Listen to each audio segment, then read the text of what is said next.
We're very glad to have you here tonight as we present to you an honest inquiry into origins. My name is Kirk Hoffler. I'm the president for the Society for Creation Science here at UT.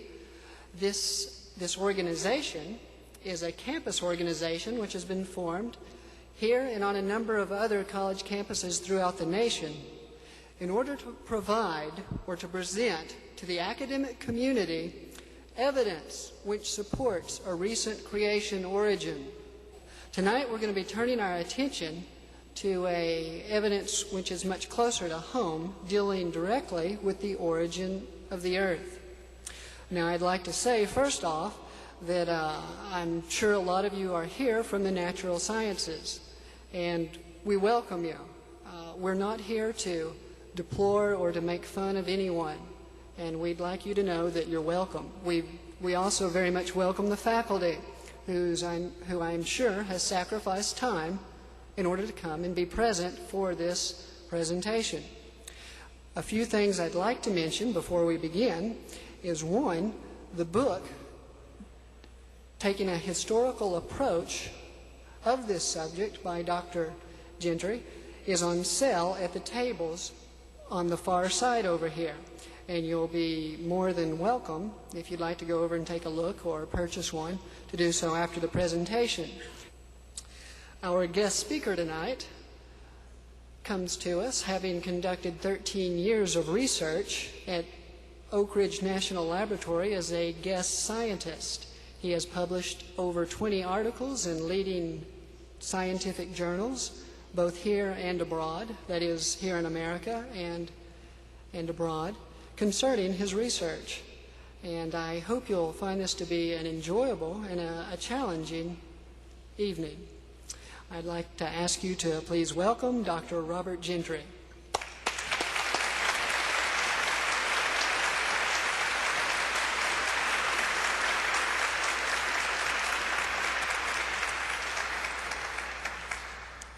Thank you. Happy to be with you this evening. Over 30 years ago, I was a freshman at the University of Florida, taking the freshman biology course. I ran into a topic called evolution. Previous to that time, I have to admit, I believed the conservative biblical account of creation. That is the Genesis account, for in 6 days the Lord made heaven and earth, the sea, and all that in them is. But as I was confronted with evolution there at the University of Florida in my biology class, heard the persuasive arguments in favor of evolution, I began to think, could it possibly be that, science is really so much different than what I've grown up with?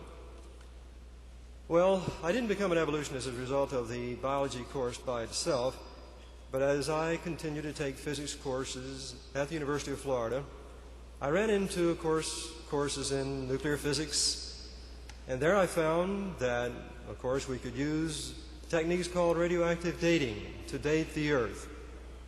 And from there to graduate school, taking courses in cosmology, and there I thought I learned the most beautiful theory I'd ever seen, the cosmological development of the universe from something called the Big Bang. Now, I'm sure just about everyone in the auditorium knows about the Big Bang. That's the most popular scientific explanation of how we got here tonight. Let's review it just briefly. Supposedly, 17 billion years ago, there was a gigantic explosion someplace in the universe. Now, I say explosion, that really isn't exactly correct because nothing existed before that time, presumably. But from some point in space where nothing existed before, matter came out. And as the matter came out, it was very hot. Particles developed, and a giant fireball formed, which began to expand and expand and expand for hundreds of thousands of years. And then a change took place in the temperature of the fireball so that it became less opaque. Well, to make a long story very, very short, from that giant primeval fireball developed, supposedly, stars. Now, it wasn't easy for me in that relativity course to understand how stars could form as a result of an explosion. because obviously if we have an explosion today, we don't see things coming back together again or accumulating. That wasn't easy for me to understand. It wasn't easy for me to understand how stars could collect into galaxies. In fact, the beautiful spiral galaxies, which are all over the universe. How did the order come about from something that was so random in its origin? So questions began to arise in my mind. But the greatest question of all concerned the beginning itself. How was it? As a physicist, I was taught in my undergraduate days that matter can neither be created or destroyed, and I'd accepted that. How is it that something came out of nothing at the Big Bang? Well, I pondered the question week after week, and one day in class, I guess I was whispering to some of my classmates just what's going on. And the professor, who was very cordial, probably realized what I was doing. In fact, he sensed a semi-rebellion in the class because of this, what I felt was a contradiction, and maybe I'd influenced other people. Anyway, he stopped the class one day in the technical presentation, and he said, I suppose that you're wondering about this situation of the Big Bang. How did it all begin? In fact, I'd raised some questions about it. He said, well,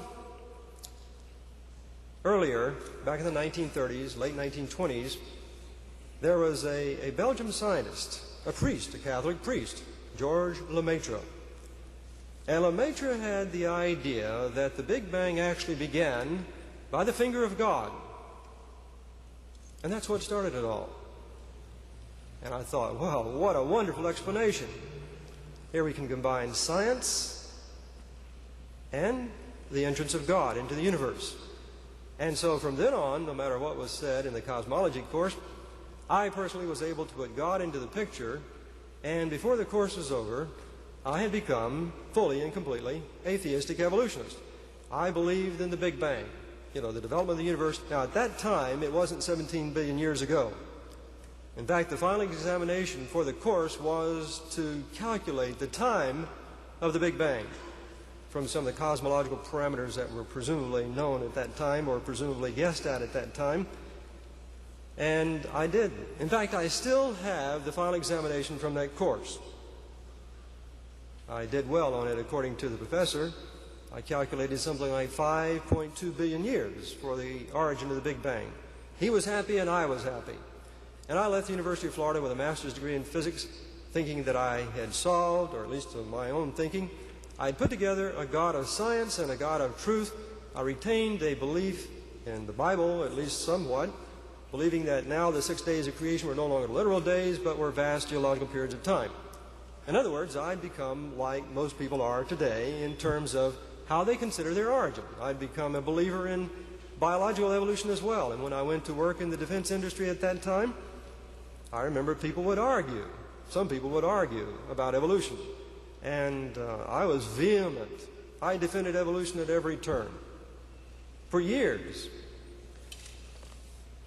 Later down the road, a few years later, someone confronted me with another part of the Bible. It's part of the Ten Commandments. And it has in it the creation story written all over again. If you want to read it sometime, it's in Exodus, the 20th chapter, and around verse number 11. It's part of the Ten Commandments. You see, up until this time, I had been able to marry a God of truth with a God of science by this way of believing in the Big Bang and believing that Genesis was some sort of story that was not really meant to be true. But now it seemed to me there was something more here. I was dealing with a moral issue. And it began to bother me considerably. It bothered me for years. And as a result of that, I decided I had to go back and start to do some investigating for myself. And investigating myself, I wanted to go back to the grassroots, so to speak, of why I believe what I believe. Why did I accept what I did about the Big Bang, about the age of the earth, about biological evolution, and so forth? So I got some books, or at least I tried to find books, and there were very few and far between. This is now 25, 26, 27, 28 years ago. And I couldn't find very much. Everything seemed to confirm what I had been taught at the University of Florida. But one day I came across a book, And some of you here may know it. It's written by some people who are today creation scientists, and they were then creation scientists. It's called The Genesis Flood. Well, I was curious about everything, so I read the book, and in the part of the book, in the last part of the book, they mention a phenomenon called fluorochoric or radioactive halos. These were mentioned because it was this phenomena in the basement granite rocks of the world that supposedly determined whether or not one could actually ascertain dates or ages using radioactive dating. And as a physicist, of course, this was my main support for evolution. I believe that indeed one could, by radioactive dating, date the Earth to be several billion years old, and the fossils within the rocks were hundreds of millions of years old. But I began to realize that if one has a rock sample, such as this granite I'm holding in my hand, which presumably, on the uniformitarian basis, is several billion years old. Well, what happens if one tries to date this, or the process one goes about in dating it? You take the rock in the laboratory, you crush it, and then you do some chemistry on it, and you extract elements like uranium, which is radioactive. Then you extract the daughter end product, which is lead, and you measure one and the other. And if the transformation rate of uranium, which is radioactive, is a constant over a period of time, over the time presumably the Earth has been here, then you can calculate the age of the rock. Now, the age of the rock, of course, doesn't have any age stamped on it. We all know that. But I realized more fully than ever that everything really hinged on whether indeed that assumption, that constant decay rate assumption, was valid. And these tiny little halos that I had just found out about were supposedly the key that told scientists years and years ago that the radioactive decay process had been constant over what we call geological time. And as a result of that, I knew that this is where I wanted to begin to look again. Was the basic premise really true? Well, at this particular time, I had transferred operations from the University of Florida. Pardon me, I went to the defense industry, and then I got out of the defense industry and taught for a while, and then I went to a small college and taught for a while. Then I went to Georgia Tech. I began working on my PhD in physics in 1962. It was about this time my interest in the age of the Earth really began to focus. In fact, I was there to get my PhD and teaching at the same time. Well, I no sooner got on campus than I wanted to, of course, think about a thesis topic, and I'd become very interested in this topic of radioactive halos. I'd been doing some reading and studying for a few months. So in the fall of '62, I began to think very seriously about this as a thesis topic, and I went to see the department chairman to find out how he might feel. Well, I was a little bit surprised. First of all, he indicated to me that he himself had been a believer, or creationist, so to speak, years ago. He had accepted evolution, and he sort of warned me off the ground that I was about to tread on, saying that he didn't feel like, first of all, it was going to amount to anything for me to do any research in this area, and in every cordial way and kind way that he could, he tried to dissuade me over the next few months from actually wanting to do the topic, wanting to do the thesis in this area. But as things have it, of course, I became more and more interested, and as a result of that, felt I had to look into this area simply to satisfy myself. I couldn't go on with a great deal of uncertainty in my life as I had at that particular time. So I told him this, and I stayed there for 2 years, but still conversing with him back and forth, and he finally got around to telling me that if I really felt that strongly about it, that I should not plan to stay and get my PhD at Georgia Tech, that indeed if I wanted to stay, it was going to have to be with another thesis topic. And he said, and whatever might happen, he said, what would happen to Georgia Tech, by the way, if you did find something that would call the conventional scientific view of Earth history into question? He said, you could be an embarrassment to this institution. And I said, well, I never thought of it like that, but I suppose that was a possibility. In any event, it became very clear that he did not want me to stay and to do that research. I wanted to do it, and so I voluntarily left. So in the summer now, this is 1964, I infringed upon my wife's very good nature and began to do research on nothing. meaning no financial resources. I had borrowed a microscope, and I had some mineral samples that had halos in them. In fact, I took a trip to Dalhousie University where this kind of research was done many, many years ago, in the 1930s. On borrowed money, for that matter, and began to use the borrowed microscope to look very carefully in the samples of rock that I had to try to find these special halos, meaning now special in this case, meaning simply the ordinary uranium halos, the halos that supposedly would tell me whether or not this decay rate had always been constant. So I put everything I had into trying to find the answer as I began this journey, which you're going to hear more about this evening. What did I find as I looked into these rocks? Well, the kind of rock that I used mostly was what we call biotite, a crystal of mica.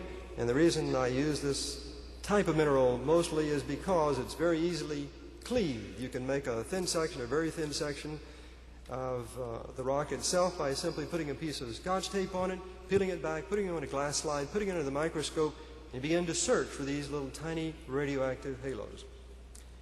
This time we'll go now to the 35 millimeter projector and we'll discuss, and I'll show you what I found over the years that I've been working. What you see, of course, is a little crystal of biotite inside the penny, which I've just shown you. This is the kind of mineral that I was working with.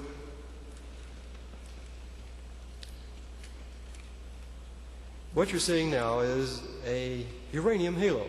What has happened is, if you look at the very tiny dot in the center of that series of rings, what you're looking at here is something that developed as a result of radioactive particles being emanated or shot out from the center, that little tiny center in the front, or in the middle of the halo itself.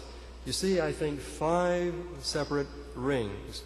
Now that halo developed as a result of uranium-238 decaying sequentially, all the way down from uranium-238 to uranium-234 to thorium-230 to radium-226 to radon-222, and then it goes through a series of polonium isotopes, ends up in lead. It's two-dimensional as you're looking at it on the screen tonight, but in the rock it's three-dimensional. What I've done is to slice a section right through the center of the halo itself. Now, the reason scientists, geologists, physicists were interested in these halos is because the ring structure, the size of those rings, they thought gave information as to whether or not the uranium decay chain or uranium itself had decayed at the same rate that it's decaying now. And that's the reason for that. The importance of that is that everything concerning, of course, the history of our Earth depends upon accepting the basic premise of uniformity, or what we call the overall principle of uniformitarian principle. Well, in looking at this particular sample, you might want to try to jiggle the connection down there. That might help a little bit. Otherwise, we'll just continue with letting you push the slides one by one. Here we have at least a schematic indicating to you what is happening in the mineral. As light interacts with photographic film to give you a picture, so tiny particles emitted from a very tiny center will discolor the mineral, at least if you have the right kind of mineral. It's a chemical reaction, and that chemical reaction produces a coloration in the mineral itself, just like light interacting on photographic film. And you can see the little arrows extending from the center. Those arrows denote the distance through which some of these particles will emanate or travel before they come to rest in the mineral. Now you see we've sliced it in such a way to make it appear that it's three-dimensional. In other words, you really have a sphere, and this is exactly the way it appears in the mineral itself. Most of you perhaps will not understand all that's involved in this particular diagram. What I'm showing here is the so-called uranium decay chain. It starts with uranium-238. If you look at the arrow going to the upper right, you'll see a little symbol, the Greek symbol alpha. That means that uranium-238, the nucleus emits an alpha particle, a rather heavy particle, and it decays to what is known as thorium-234. Then you see the arrow going down to the lower right. It's a beta particle. That particle is very light. It's an electron. It doesn't produce any coloration. So every time you look and see an alpha particle in that chain up there, you see a particle that conceivably can produce coloration or a ring. In other words, if you have, for example, a a cannon, and you put a shell in the cannon of a certain specified powder load, the shell is going to travel the same distance each time, provided you have the same powder load and you're firing it through the same medium. Well, here is a cutaway or a schematic. If, again, the radioactivity is there in the center, then all these different parts of the uranium decay chain, all the different daughter products there, will give you rings or shells, colored shells, which develop around that little tiny center. You have to have now just not one or two, but you have to have about 100 million particles that will be produced in order for this coloration to develop. So I can easily relate the uranium decay chain with this sort of schematic that you're seeing right here. And here's another uranium halo and another piece of mica. Again, now this was from the Black Hills. Earlier we were looking at something that came from a rock in Canada. And we can go to the other side of our world, go over to Germany, and there we can pick up minerals, pieces of mineral called fluorite from Bavaria, and we can section those minerals and look at them again, and there we see halos in a mineral called fluorite. And now we're going to see a little bit of the beauty that you see under the microscope as you study the phenomenon. We'll go rapidly through this series of slides. These are all uranium halos. They're of a different coloration. Some of them, like the one you're seeing right here, has an inner bleached area, and the reason is because it's what we call overexposed. Now over to the right there you can see a halo with two rings. Actually there's a third ring which you can hardly see. We're going to be talking about that in just a little more in a few minutes. But there are many different kinds of these unusual shapes and sizes under them you can see under the microscope. Many of them can be related, in fact most of them can be related in this particular instance, to what is happening just to uranium, something very, very common. Here's another overexposed uranium halo again in this fluorite. There's another overexposed uranium halo. There's another overexposed uranium halo. And now we go to a different part of the world, and I'm just showing you this to help you see a little variety of things that we worked with over the years. My invitation to come, as I'll be telling you a little while later, to come here to Tennessee did not result because of the work I'm doing relative to creation, but to something else. In this particular sample, in this particular halo, in this case, the inclusion or the center is quite large compared to the actual coloration itself. You can see the resemblance, of course, to the football field. That's an inclusion or a radio center there. And the yellowish coloration around that was produced by radioactivity in that yellow center. This particular sample and this one came from Madagascar. In fact, this particular halo right here that you're seeing is larger than anything that we can associate with any known type of radioactivity. And there's a real story behind all of that that is told in the pages of my book. I don't have time tonight, but just barely skim the surface of this one. So we'll go to the next one. Again, an unusual type of radioactive halo, which is thus far, I'll simply say I'm still working on the research on this one. These are the so-called dwarf halos that are found in the micas, the biotites, from Ytterby in Sweden. And again, their origin is presently unknown. But now we turn to something that we can identify, the single disc-like halo you're seeing here. And in the next slide, something a little bit simpler. You can see the two discs are the same here and in the last slide. And here's one of these same circular disc-like halos here in the fluorite. Now the sizes are a little bit different because what I've done, of course, is to take the photographs at different times under different magnifications. But the basic circular outline you see here, we're going to find out what it's due to in just a minute. Well, it turns out that the radius of this halo can be associated with an isotope of the element polonium. Now, the interesting thing here is the polonium that we're talking about here has a half-life that is relatively short compared to the supposed history of the Earth. The 138 days is what we have listed there. The next slide. And one of the most amazing types of the radioactive halos I've ever found, if you can believe it, this is a type of the polonium-210 halos in which you have an innumerable number of them all side by side. In other words, it's composed of maybe 50 or 100 or 200 of the polonium halos side by side in the pattern of a pair of spectacles. And so this was perhaps one of the most unusual ones I'd ever found. and I took pains to analyze it very carefully with some of the people I was working with at that particular time. And what we found, and I won't go into all the details tonight, but it's a part of the report which is reprinted in the book. What I found is simply that the little tiny centers there of this so-called spectacle halo all result from the decay of this polonium-210. In other words, we have a halo that is geometrically unusual and also unusual from the standpoint of the radioactivity.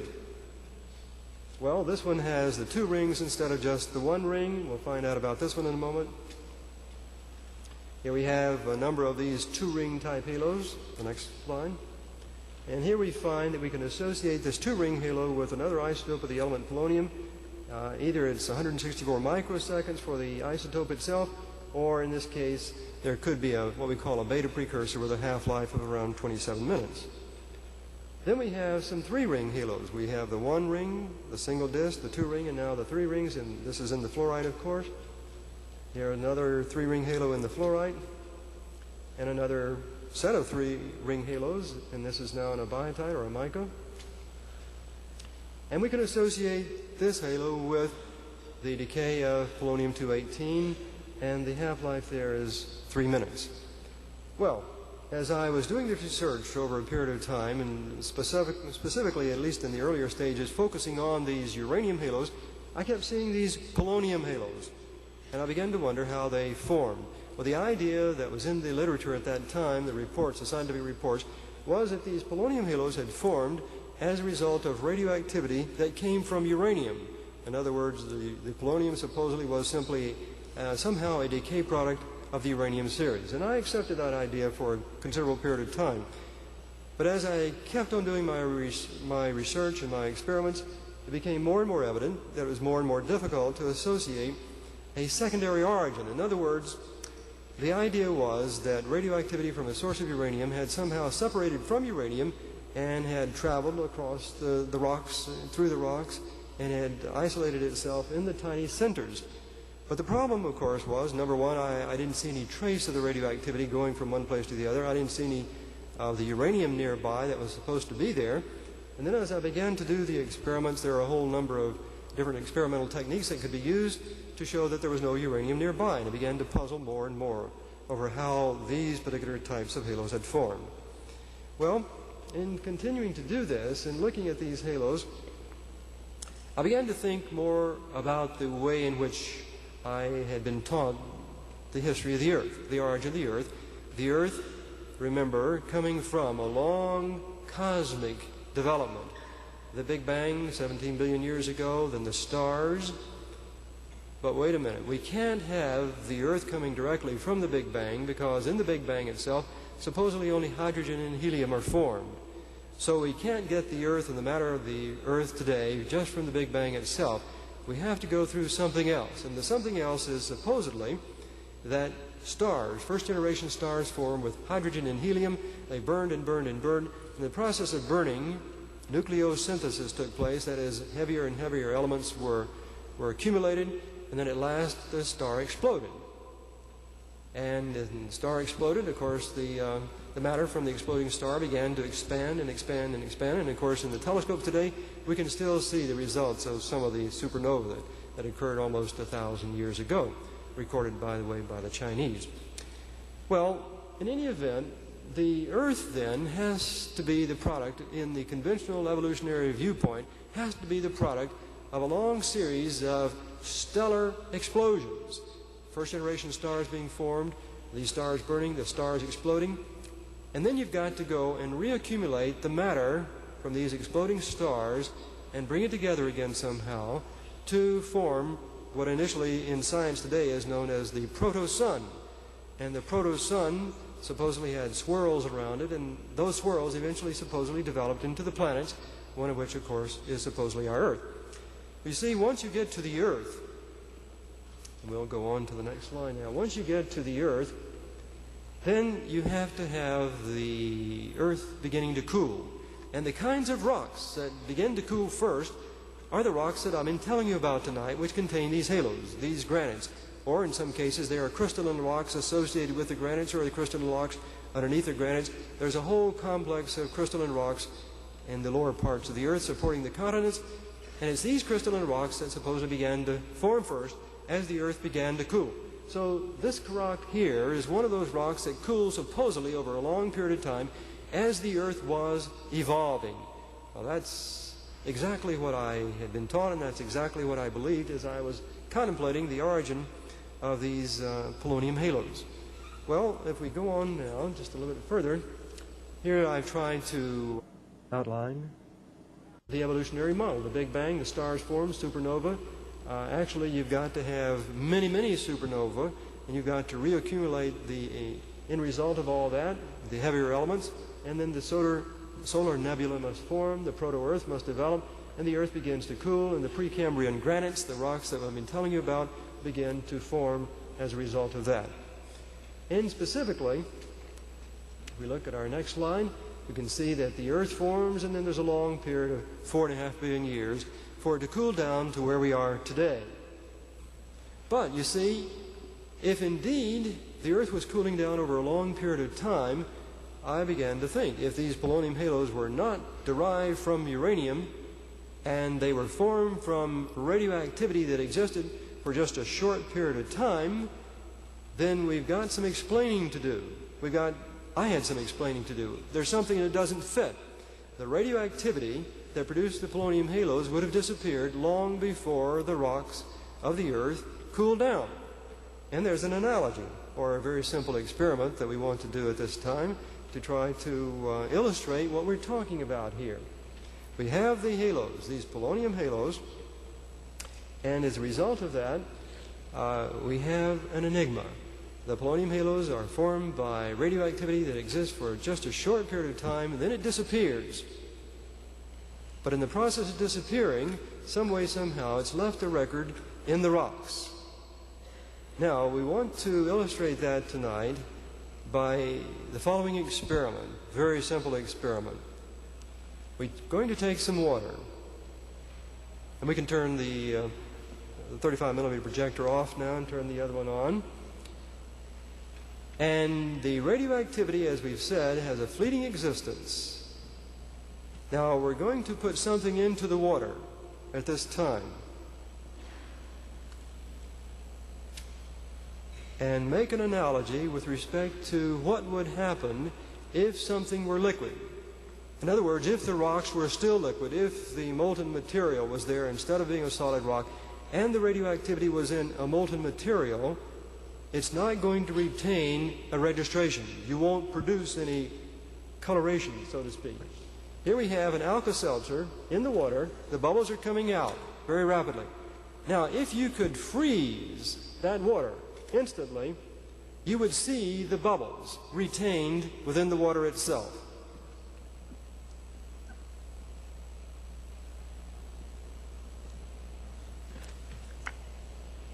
Well, this photograph that has just been given to me freezes the process of the bubbles in time.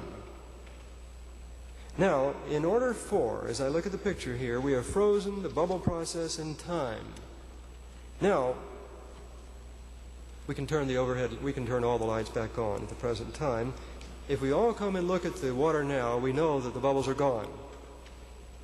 The radioactivity, unless encountered or surrounded by the mineral itself in a solid form, would have done just what the Alka-Seltzer bubbles did.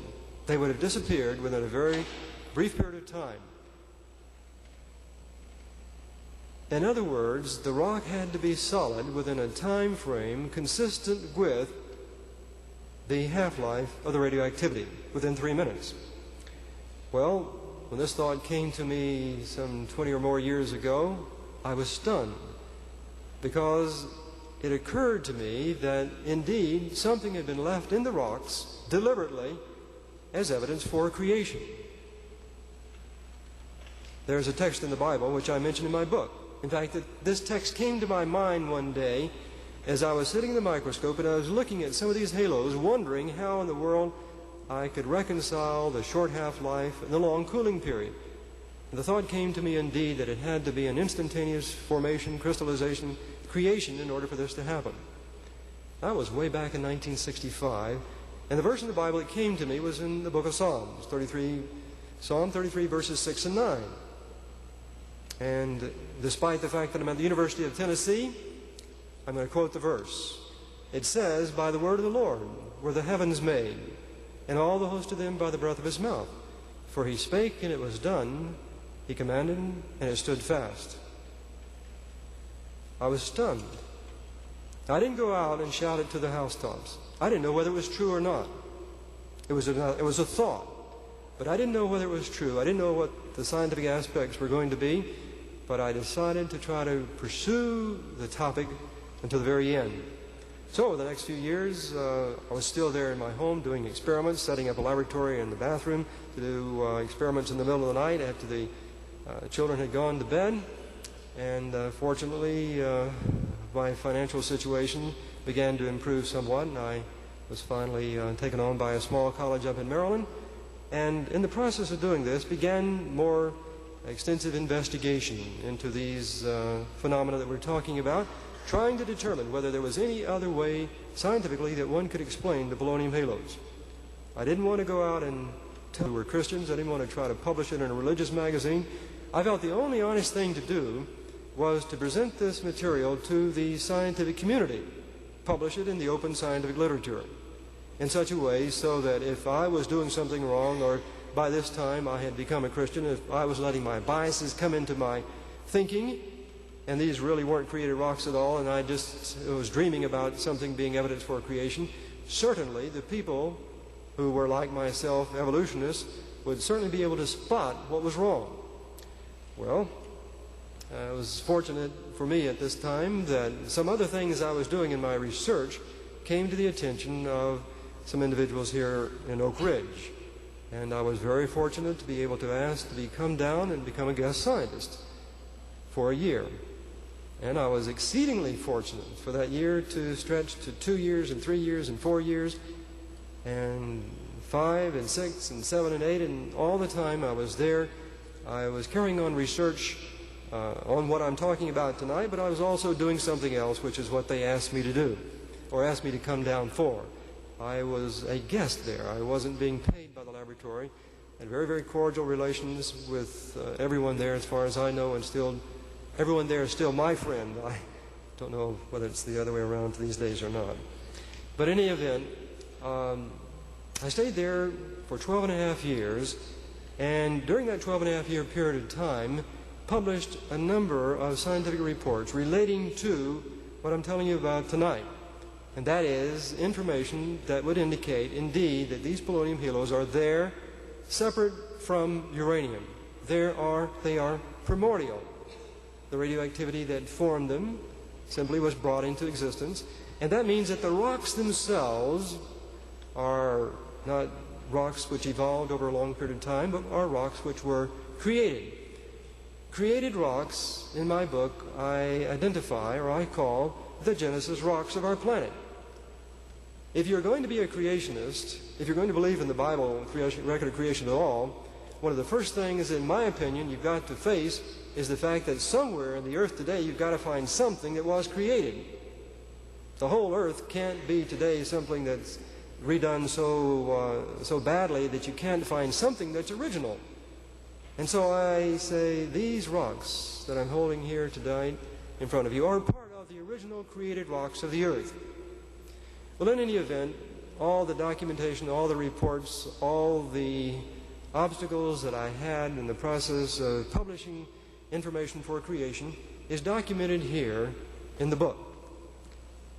But in December of 1981, in October 27, 1981, I was in my office and I received a long-distance telephone call from the Deputy Attorney General from the state of Arkansas. He was asking me to come and testify at the Arkansas creation trial. Earlier that year, the state of Arkansas had passed a law requiring the balanced teaching of science, of origins, in the public schools. Creation science would be taught along with evolution. Well, as Americans, we have the privilege of differing on this viewpoint. And there are people who feel that this shouldn't be done. In fact, the American Civil Liberties Union, in fact, there are many Christians and other people of other persuasions who feel very, very strongly it should not be done. Well, I didn't know whether to. In fact, I did not volunteer to get into the fray at all. In fact, when the names of the scientists were sent to the Deputy Attorney General back earlier, September or whatever, my name was not on the list at all. But here in October, I was being called. In fact, a friend had called me earlier that morning, and one thing had led to another. And I'd received that call, and the Deputy Attorney General was asking whether I would consider coming to testify at the Arkansas creation trial. Well, a lot was at stake for me, because if there's any one thing in this life I love to do, it's research.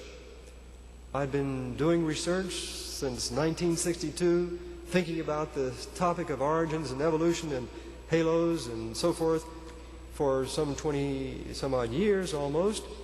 It was a night and day situation, and the idea that I might somehow put myself in a situation where publicity would come about that would be negative and would take me out of that golden, wonderful opportunity I had was something I didn't really want to think about. But nevertheless, there were some things that made me decide that I should go. And that's the reason I'm here tonight. While I was at the laboratory, while I was publishing, from time to time, individuals, scientists who are evolutionists, would read, of course, about the work that I had done, and they would see the results. And they would say, well, we don't know how to explain what you found. We don't know how to explain the polonium halos and the granites and so forth. But there must be an explanation of some sort. And so, therefore, we don't know what the explanation is tonight or today as they were writing in and commenting on my work. But sometimes someone would provide an explanation. Well, this happened in 1979.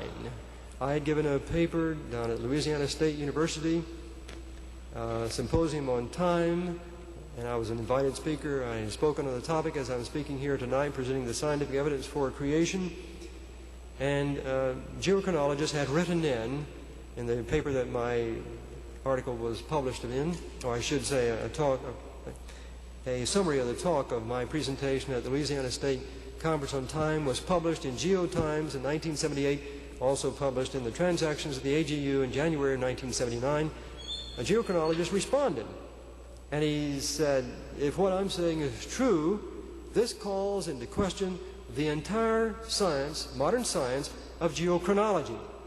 In other words, if there are truly primordial polonium halos and granites, there's only one way that happened, and that is the instantaneous crystallization of the granites, or the biotite, or the rocks, the basement crystalline rocks of our Earth. He realized that, and he said, if that's true, it calls into question the entire science, modern science of geochronology. Well, of course, he went on to say he didn't think it was true, that there must be another explanation. Well, I thought about his comments, and they were very cordial. I thought, this is going to go on forever. There's got to be a way to settle this matter scientifically.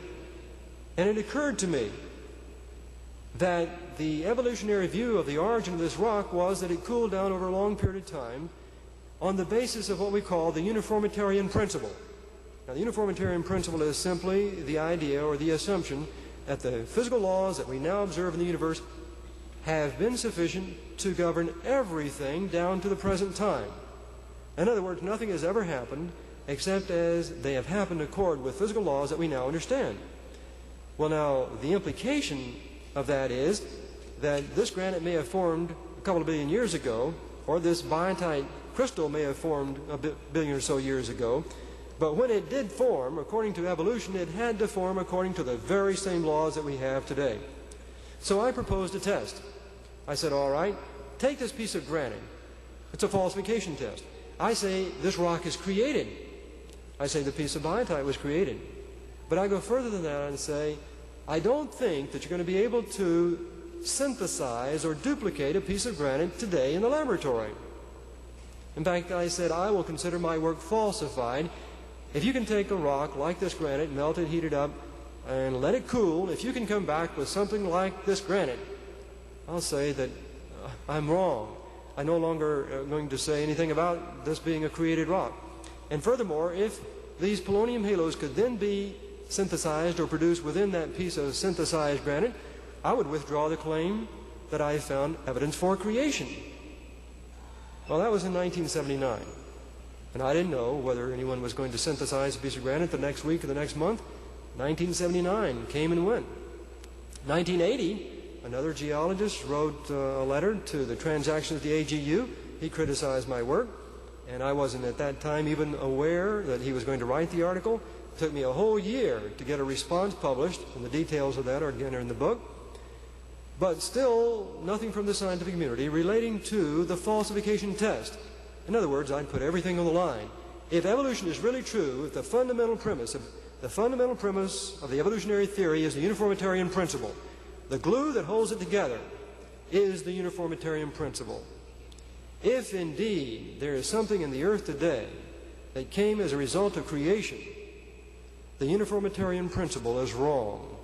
That means everything stretching from the Big Bang down to the time that we are here today.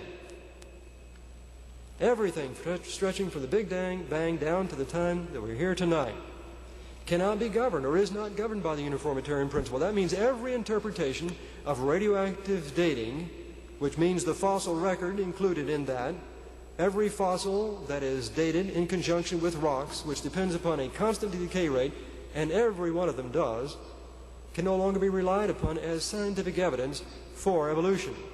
In other words, the whole scenario disintegrates if you don't have that one uniformitarian assumption.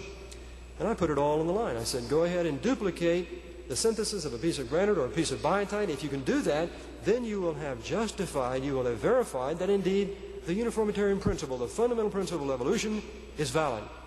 1979 came and went. 1980 came and went. 1981. Here I was, October 27, 1981, and they were asking me to go to the Arkansas creation trial to testify about the evidences I'd found. Well, I'd been watching the news and listening to the reports of what was happening, and as I said, I was very much inclined just to leave the whole matter alone. But there were people who were evolutionists who knew of my work, and they kept saying there was no evidence for creation. And they well knew what I had published in the open literature. And very few people, relatively speaking, in the public ever knew about my reports until the present time, or as you are tonight, hearing about it.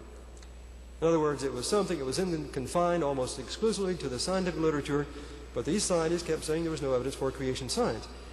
Well, as you remember, years and years earlier, I started the search for the answer because I wanted to know the truth. And I thought about it. And it occurred to me that at the Arkansas creation trial, the world's best evolutionists were going to be on deck. My work would be scrutinized more closely than it had ever been scrutinized before, even though it had gone through the scientific literature and through referee reports. It was going to be re-scrutinized, and I wanted to go to find out, indeed, if there was truth in what I was saying. I thought it was important for me to know, and it's important for other people to know, whether indeed there is valid scientific evidence for creation. So I decided to go, and I went. Well, it was an interesting trial. In fact, my wife and I both were there. And the details of the trial are in the book. The American Civil Liberties Union was there when I took a deposition down in Atlanta. My deposition lasted about 7 hours. It was very interesting. I detailed everything that I'm telling you tonight, except in much greater detail about the evidences for creation. This deposition, of course, was used, to examine me at the trial, or cross-examine me at the trial after I gave my testimony. But at the trial, the American Civil Liberties Union brought in the very best in radioactive dating, in subjects concerning the origin of life, and the details of their testimony are all in the book. And I might add that at the Arkansas creation trial, one of the things that I thought had been done, or I believed in many, many years ago as an evolutionist, was that life originated spontaneously. That was, part and parcel of what supposedly was true or was going to be true. I realized it hadn't happened, but I had come to believe that it was about to happen. And of course, you have to have the spontaneous generation of life in order for evolution to proceed. Well, it's very interesting. At the Arkansas creation trial, the gentleman, the scientist who was there giving the evolutionary position for the origin of life, was cross-examined very, very carefully on that point. And indeed, if you're inclined to read it, you can see that after initially being quite positive about the possibilities, under cross-examination, he began to draw back. In fact, you'll see at one point when one of the lawyers for the state was becoming very, very close and penetrating very, very close to uncovering, so to speak, the truth, and the truth being that scientists today do not have and have not ever been successful in the artificial production of life from inert matter. And yet, in the scientific literature today, and yet throughout America and throughout the world, there are numerous scientists who are today receiving very large sums of government money to work on the artificial synthesis of life in the laboratory. At the Arkansas trial, I made the following statement, that indeed, if life were ever successfully synthesized from inert matter, I would consider this, be a prime example of a fulfillment of an evolutionary prediction, and I would again become an evolutionist. I said it that night, I said it at the trial, and I'll say it again tonight. I do not believe that life will ever be synthesized artificially. It's a lost cause. The only way that will be contradicted, of course, is for someone to do it. At the trial also, my work came under review. The ACLU witness for geology testified for a several billion year age of the Earth and indicated that the decay rate or the transformation rate had always been constant. He was then cross-examined at length about the way in which he viewed that assumption and finally admitted that it was indeed an assumption. And then my work came into focus through cross-examination, and in the context of that, he was asked about the falsification test. And there's a great deal of his testimony, in fact all of his testimony as it relates to the falsification test is here in the book. He indicated that as far as he was concerned, the falsification test was meaningless. Absolutely meaningless. Well, I was a little bit surprised. I had proposed something that evolutionists could use to verify that the fundamental premise of their theory was correct. And yet when it came under focus, or I should say under fire, the testimony was that the test was meaningless. I couldn't quite understand how that could be. If indeed it's something that will enable us in the here and now to decide whether these rocks are really created rocks and whether they're rocks like this all over the earth, the basement rocks are really rocks that were created instead of evolved, and literally hundreds of millions of dollars over the years have been spent by the U.S. government in grants for evolutionary type research based on the uniformitarian principle, based on an evolutionary view of Earth's history, based on an evolutionary view of the origin of life. In fact, that's the reason why some of the space probes have been sent to some of the planets, is to look for the pre-life precursors. And of course, as you well know, they have all failed. In any event, the falsification test of the trial was simply said to be meaningless, and the halos, the polonium halos, the ones that we talked about tonight, which are on the front cover, one of which is on the front cover of my book, was said to be a tiny mystery which scientists would someday solve. Well, of course, when I finally got around to writing the book, I couldn't think of any better title than Creation's Tiny Mystery. Well, my testimony, which occurred during the second week of the trial, I presented in great detail 4 hours worth of testimony, the scientific reports, the scientific evidence, and it was all over, except for the reverberations. The reverberations came, first of all, in the decision. The judge's decision there completely ignored, almost completely ignored the evidence for creation which I had presented in the court. In fact, if you ever get the book, you'll see that the cross-examination related almost entirely to things that were not germane to the falsification test or to the scientific evidence. It was brought out that I indeed believe the Bible, for example. In other words, at that particular time, the questions related to one of the questions in the cross-examination related specifically as to whether indeed I believe the Bible. Whereas I had spent 4 hours talking about the scientific evidence, when the American Civil Liberties Union began to cross-examine me, it was to a large extent not about the scientific evidence, not about the falsification test, not about whether indeed the polonium halos had another alternative explanation within conventional science, but relating to peripheral issues, of course, to divert attention away from the main theme of the evidence for creation. The judge ruled in favor of the ACLU. The law was struck down. A few weeks later, after the trial, of course, I was back here. I was back away from the trial itself in my home, and I picked up a scientific magazine and began to read the account of the trial, January 1st issue, January 8th issue, and I saw some things which, first of all, I saw were not an accurate representation of my work at all. In fact, in my opinion, it misrepresented what I had said, and most of all, it left out the most important part, that indeed science, creation science is science because I have proposed a falsification test. If I'm simply up here tonight saying I found a piece of rock and it's a piece of created rock, then that doesn't mean anything. If I don't propose a test, a way in which we can decide one between the other, it's not science. Well, I explained this all in great detail there at the court, and the science reporter who was there at the trial made no mention of the falsification test. In fact, as I've indicated to you, I felt that some of the things he had said were quite inaccurate. And as a result of that, a situation which I had enjoyed in great cordiality over a 12-and-a-half-year period of time began to change, and I noticed a variation in people's attitudes and their comments, but it's something that didn't surprise me. The spring then of 1982, I was still working and doing research in this area, at the laboratory, and I was still doing research relating to things that I felt were of other significance than just creation per se. There was a report that I was working on relative to nuclear wastes, and in fact I was the author, co-author at least, the lead author of a report that was published in April of 1982 concerning the long-term storage of nuclear wastes. Now, normally this is what laboratories exist for, people to do research and people to publish their findings. In this particular instance, the topic of the paper that I had published was interesting for more than one reason.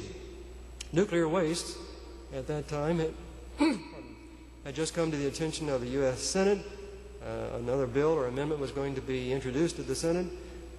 Some senators found out about the report that had just been published, and this report that was published on April 16, 1982 came to the attention of the U.S. Senate, and in fact was brought to the floor of the U.S. Senate, and here in my book I relate what is now in, what has been in the congressional record since April 30, 1982.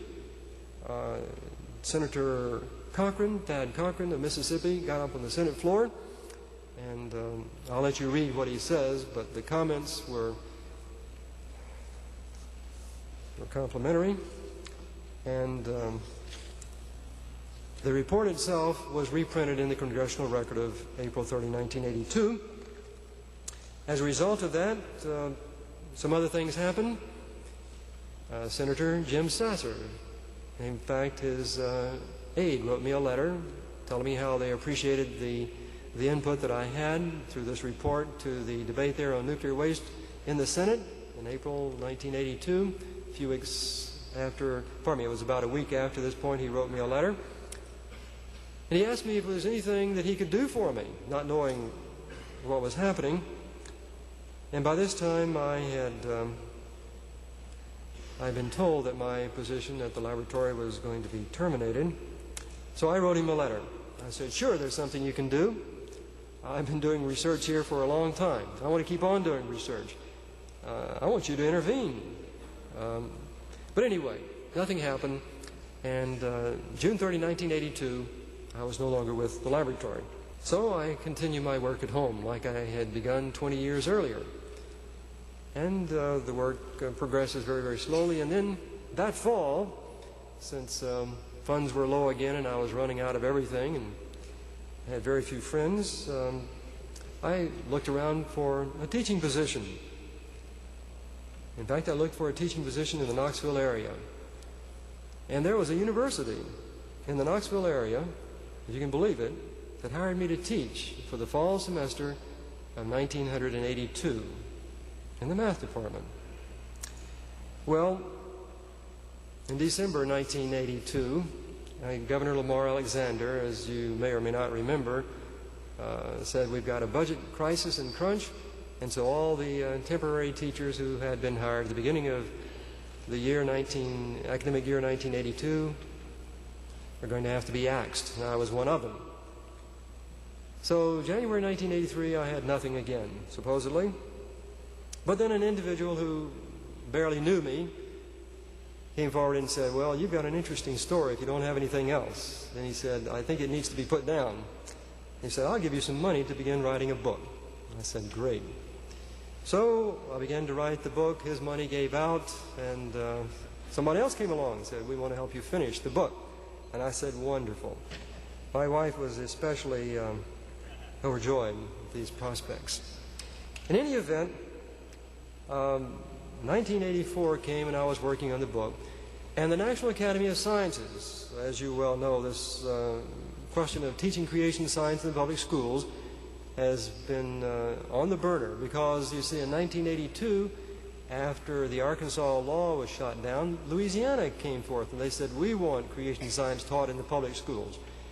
And the ACLU came into the picture again, and as you may or may not know, it's been through the courts. The Louisiana law now went through the courts. The judge said, first of all, the law is not going to be enforced, can't be enforced, or is unconstitutional, or words to that effect.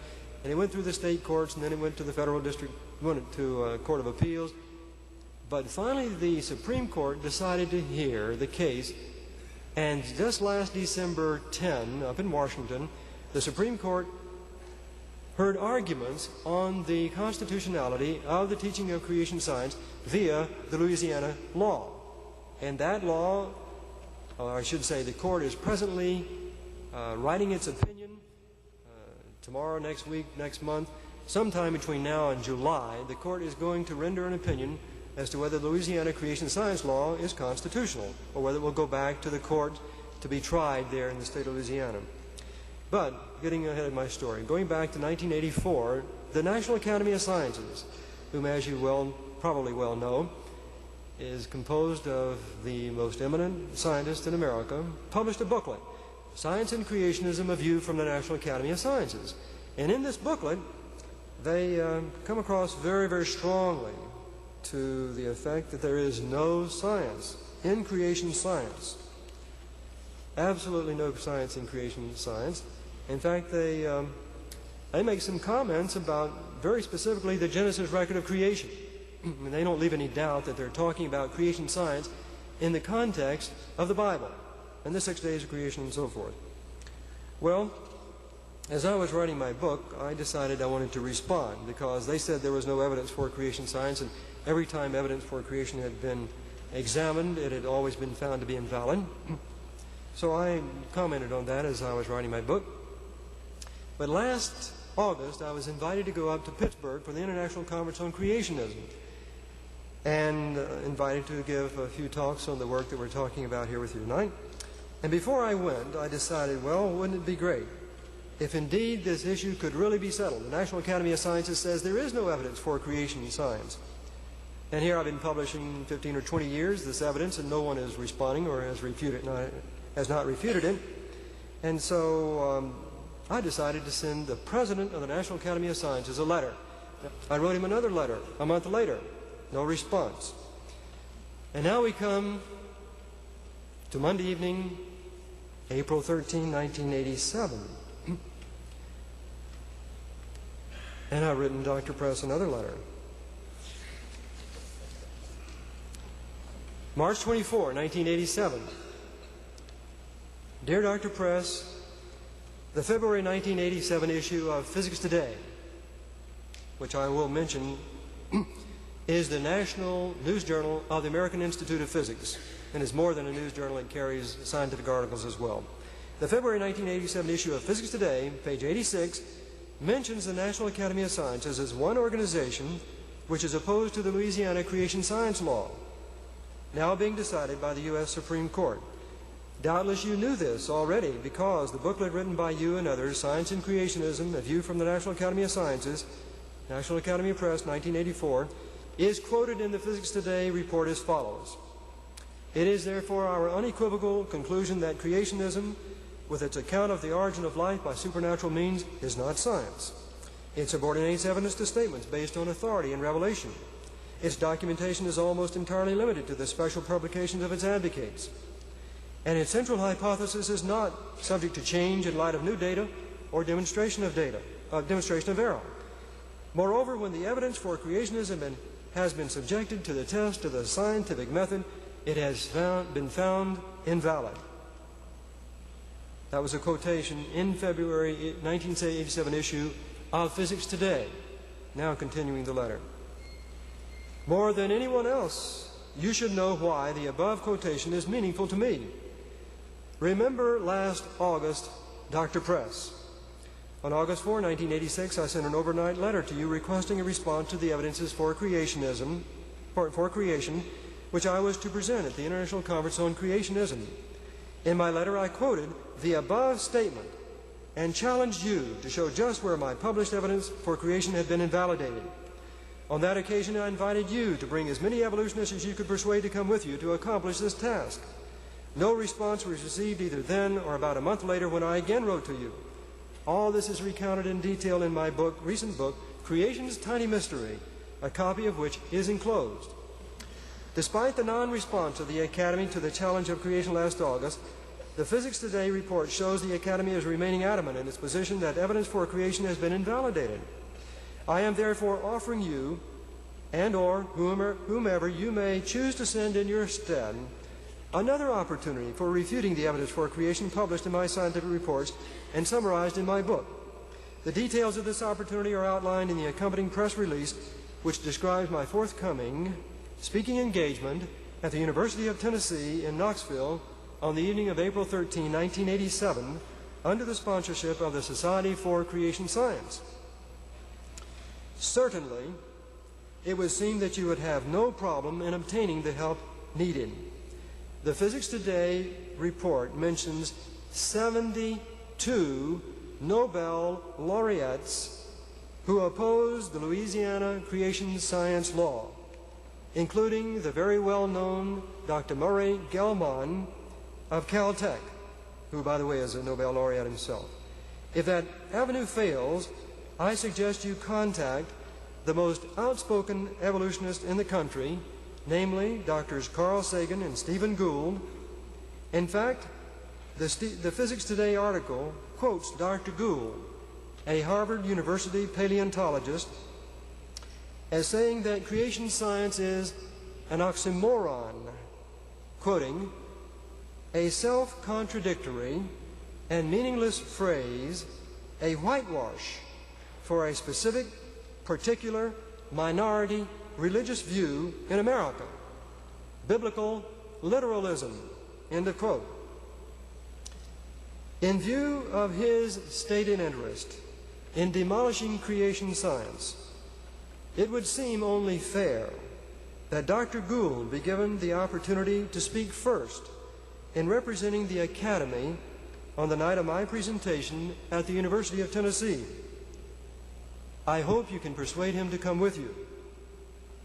If the evidence for creation remains unrefuted after the Academy's response on April 13, then Americans need to know on what grounds, if any, will the Academy still object to creation science being taught as a model of origins in public schools and universities.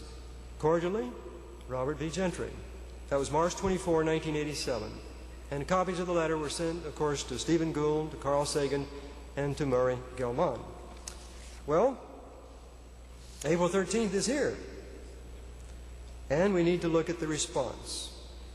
Well, before we get into the response from the National Academy, and I discuss that, I have on my program tonight given the opportunity for anyone, students or general audience, who would want to make a comment specifically about 3 items. We can't discuss, as you well know, everything relating to creation and evolution tonight.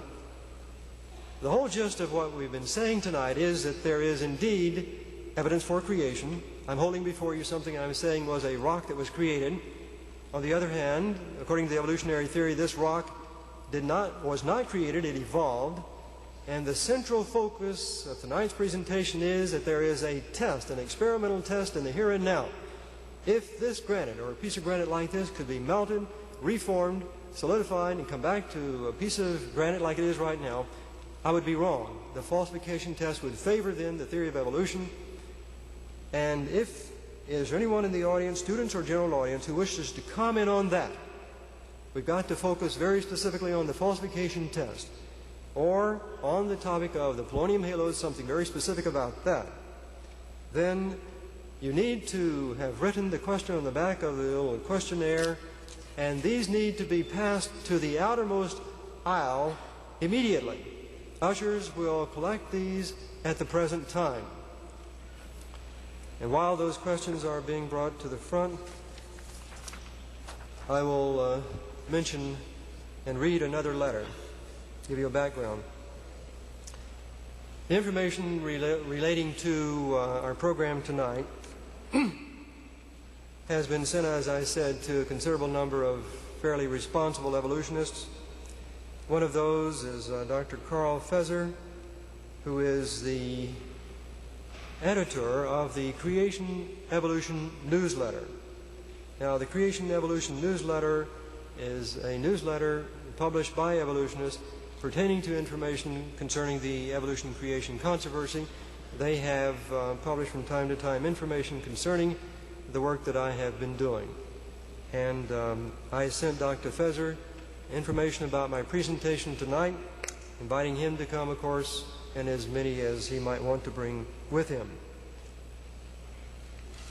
While they're in the process of looking at the questions tonight, I'm going to go ahead and read this letter from Dr. Feser.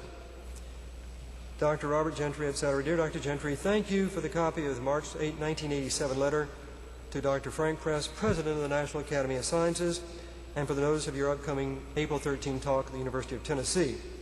And then he mentions a gentleman up in Canada, and I won't mention his name because he isn't here tonight. He says, this gentleman tells me, he's an evolutionist, tells me that he has sent you a great deal of information on the geology of Ontario, which clearly shows the rocks in which you found halos are younger than the surrounding rocks. That's number one.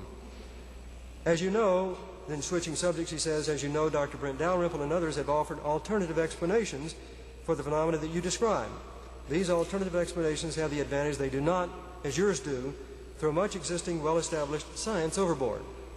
In view of all this, I find it one of creation's tiny mysteries why your letter to Dr. Press and the announcement of your talk convey no hint of the above facts. Isn't it necessary for scholars to take into account serious challenges to their visions? Consider all the space that Darwin devoted to origin in dealing with the criticisms of his theory.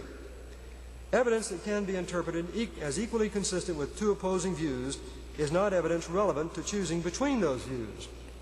Until you succeed in overcoming all the serious objections to your interpretation of data, you cannot justifiably claim that you have any evidence against accepted interpretations of Earth's history. So your challenge to Dr. Press and the National Academy of Sciences seems inappropriate. I hope that, in your talk at UT, you will do justice to the criticisms that have been leveled against your interpretation of your data, including those based on the geology of the rock specimens used in your work. And that I fully intend to do. Are we all ready yet for one of the questioners?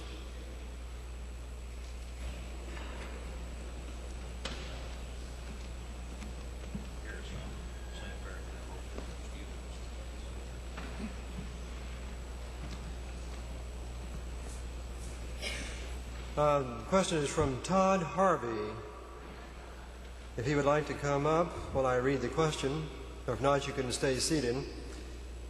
Why is it necessary that for halos to form the rocks, why is it necessary that for the halos to form the rocks must solidify very quickly? I think what he's saying is, why is it necessary for the rocks to solidify very quickly?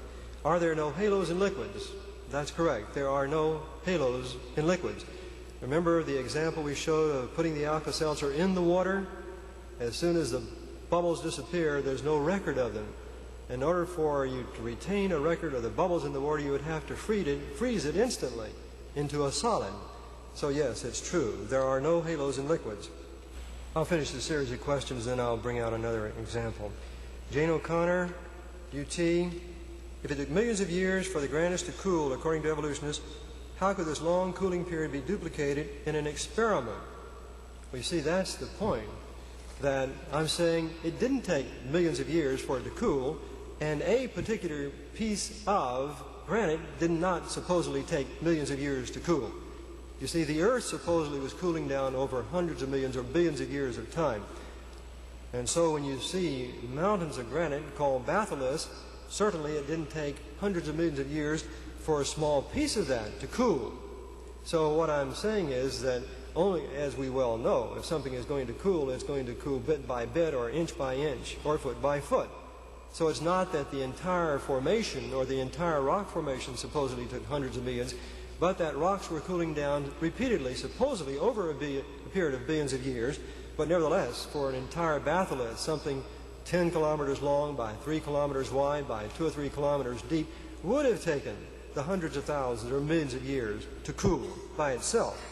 And so it's not the entire rock itself taking millions of years.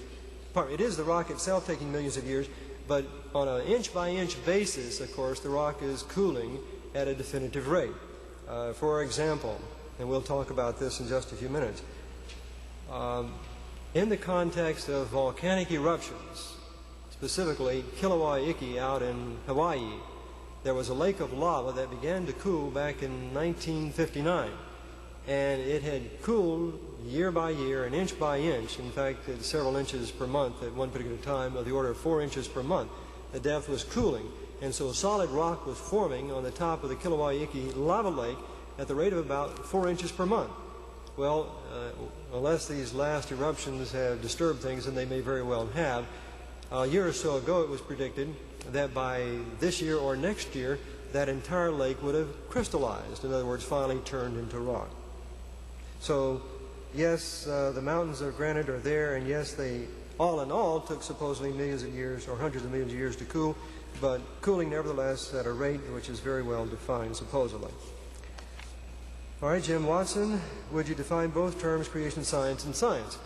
Well, creation science does not affect the here and now.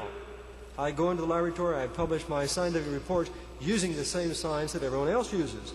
Creation science today and science today have much in common in that both recognize, as I do, that we're living by known physical laws in the here and now. Where things are different is how we look at the past. The uniformitarian viewpoint is that things have remained under the guidance or the direction of the uniformitarian principle from now to the infinite past.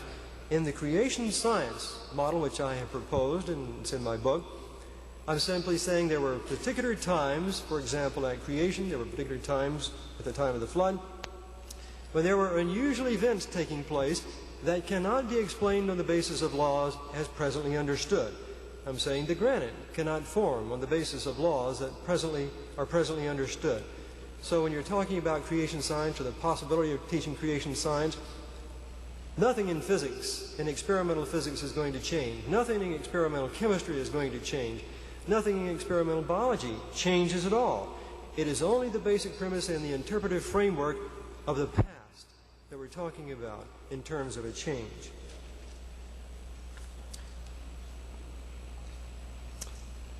And it says also, why do the three proofs offered on the front of this flyer make creation science science? Well, if you've listened very carefully tonight, I have never used the word proof. I've never used the word proof. I do not claim to have proof of creation.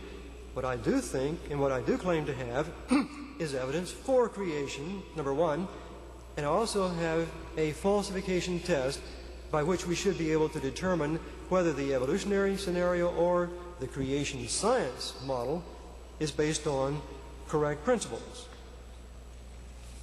Don Raby.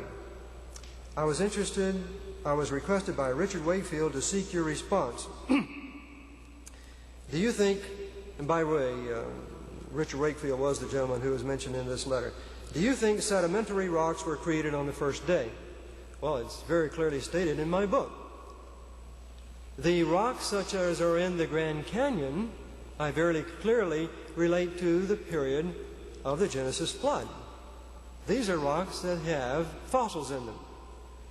But I also state very clearly in my book that there were, undoubtedly, in my opinion, sedimentary rocks formed on day one of creation week. These are the non-fossiliferous sedimentary rocks. And are halos found only in Precambrian rock? Well, remember, I use the word Precambrian just to give a broad general overview to help people identify the kinds of rocks that we're talking about. No, in the geological connotation of the word Precambrian, no, they are found in other rocks as well, much later in time, presumably. In fact, I was out in California just in December. I had a long discussion with several geologists. There's a batholith, a granite batholith out there, and they were wondering, what are you going to do about this Cretaceous granite?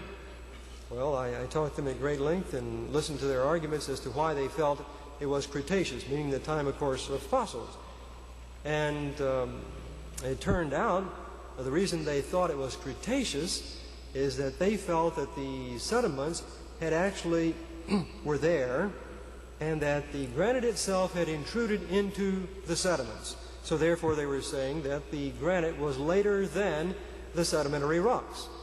Well, as I probed the issue and asked them in detail why they felt the granite had intruded the area, it turned out that indeed the basis of their response was it was a uniformitarian geological type assumption.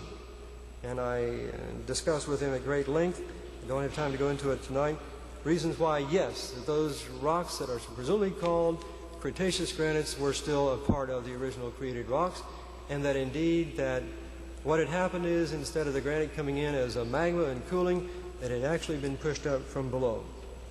Are there other questions?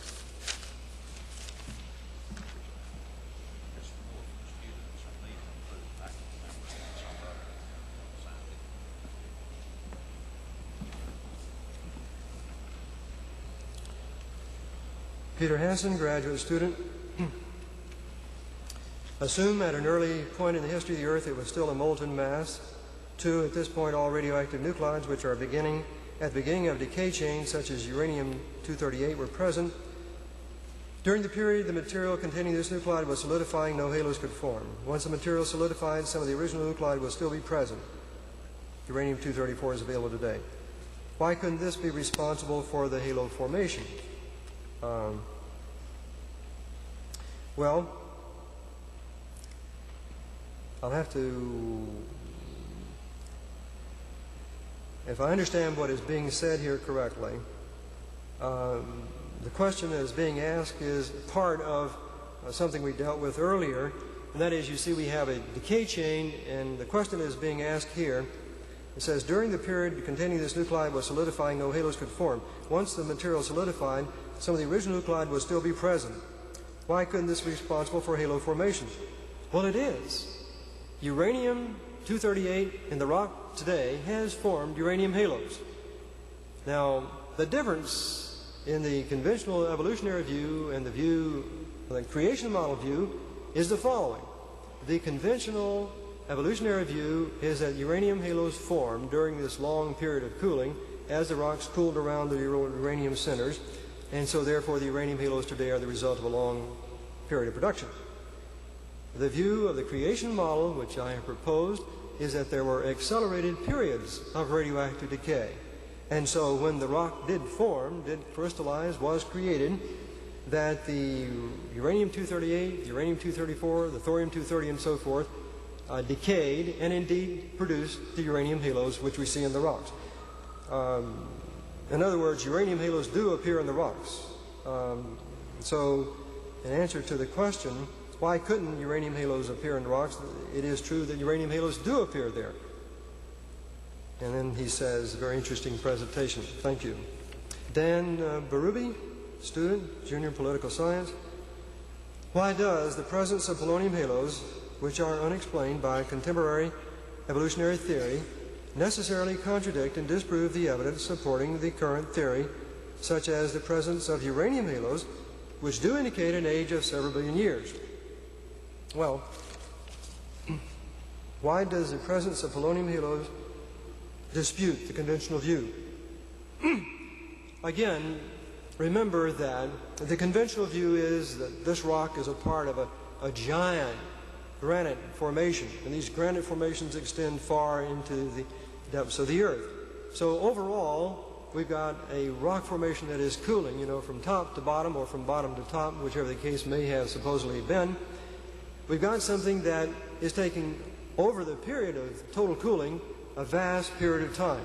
So if polonium is there, the top to the bottom, that is, we find the polonium halos in the granites today from the top to the bottom, then we have to explain how the polonium could remain there if indeed a long period of cooling took place. That's why we illustrated the Alka-Seltzer and the water. The bubbles are there. If indeed something, is the size of this auditorium and it's filled with water, we start to cool it. How long is it going to take to cool? Well, it's going to take a long period of time. That's the same way it is with the rocks. So the polonium halos in the rocks, though, can't wait around. The polonium is going to disappear very quickly. So unless you isolate, unless you condense, solidify, crystallize, create very rapidly, of course, the radioactivity is gone, and there would be no radioactive halo in the rock itself. I'm going to give you another example of that in just a minute using this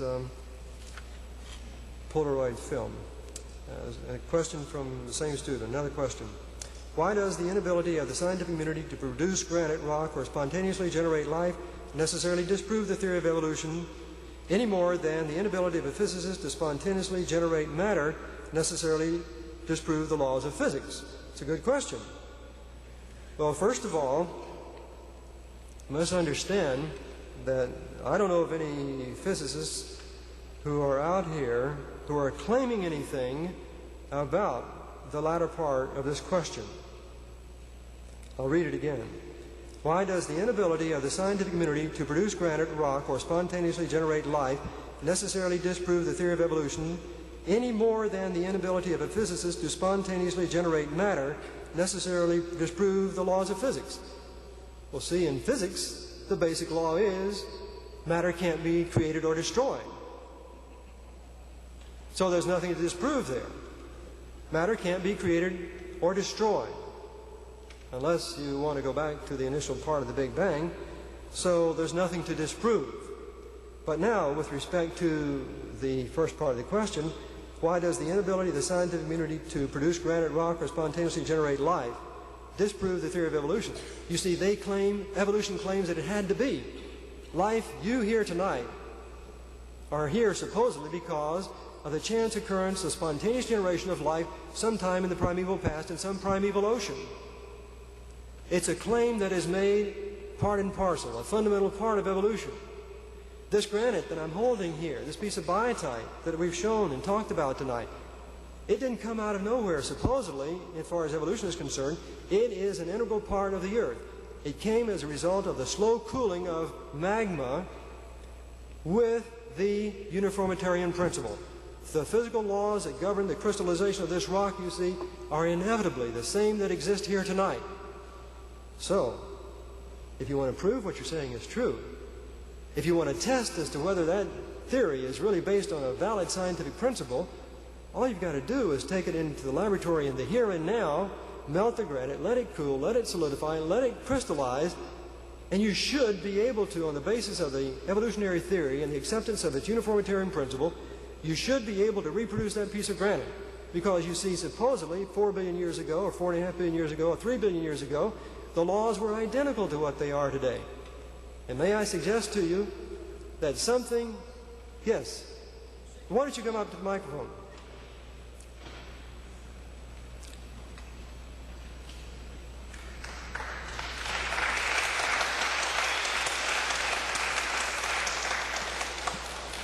My name is Larry Taylor. I'm professor of geology at UT.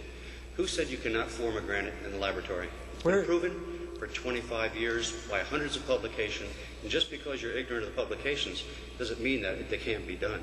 I can do it in my laboratory. People all over the world can. You know, I'm just so happy you came forward tonight. I'm absolutely gratified because I'll give you the piece of granite. How long is it going to take you to do it?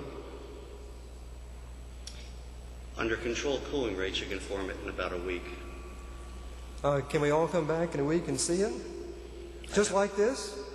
On that approximate grain size, not that size, obviously, it would have to be much smaller. Oh, wait a minute. What was this about the grain size now? That approximate grain size is controlled as a function of the cooling rate, the kinetics of the situation, the crystallization and growth. And you can form that coarseness of granite minerals. You can form those mineral compositions with a cooling rate of about 1/2 degree per hour crystallizing. I'm going to show you a piece of biotite, a piece of granite which contains the polonium halos. I want you to look at it.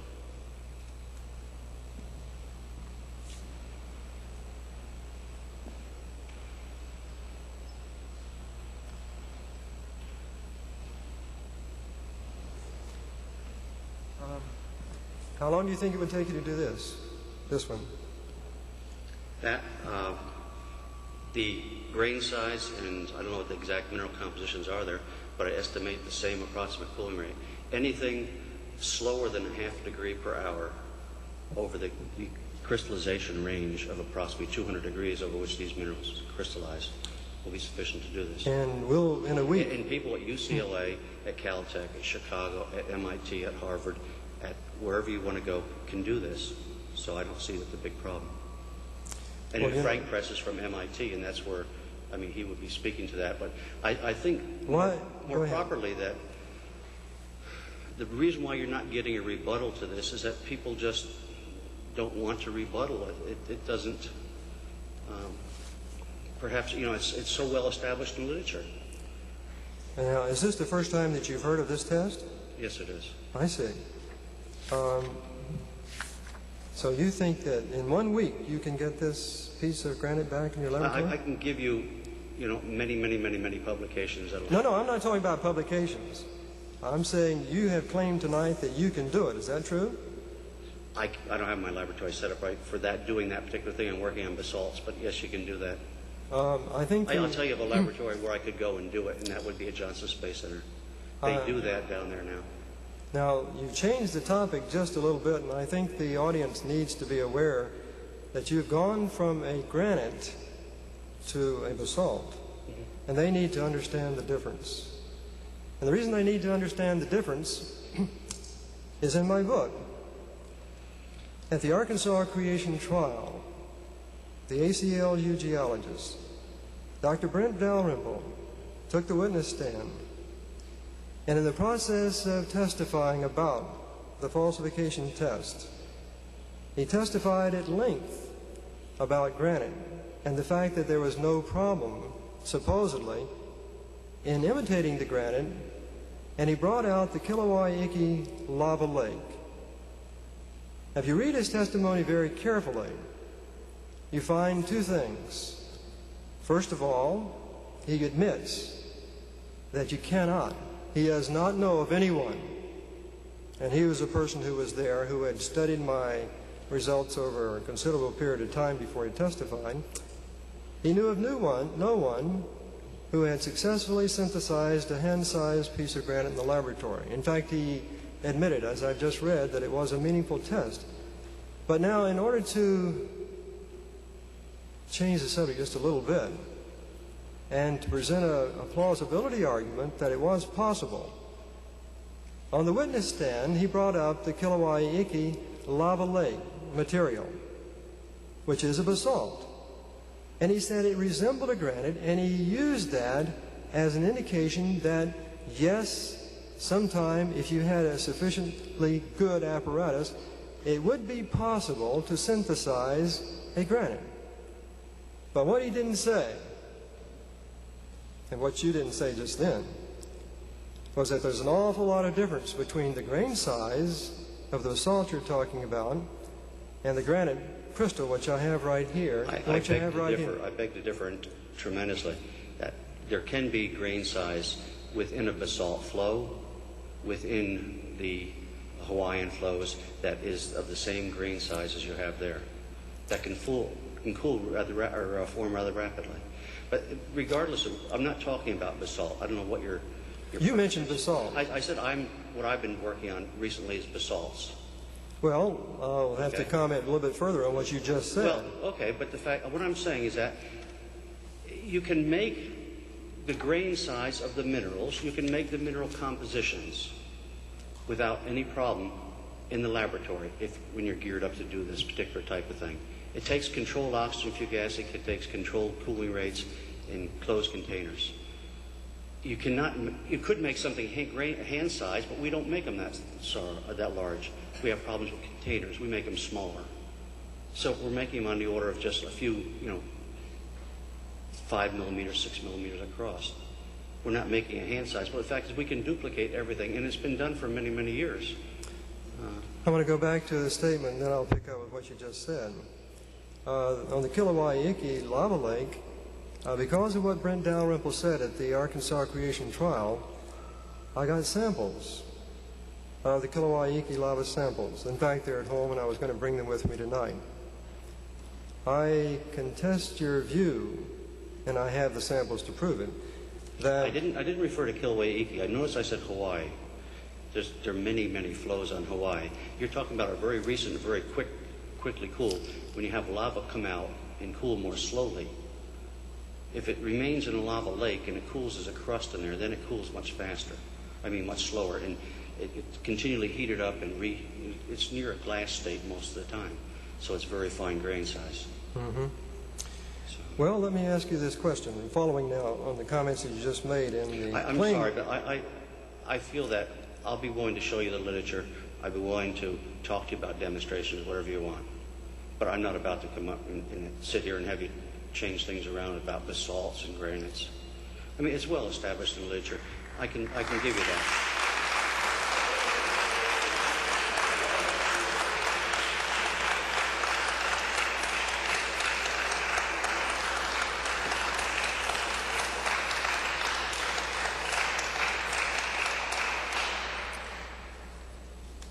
I'm happy that this has occurred tonight because it's not the first time that I've heard such a claim.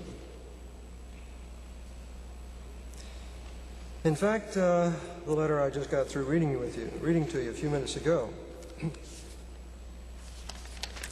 and I'll bring his name out now.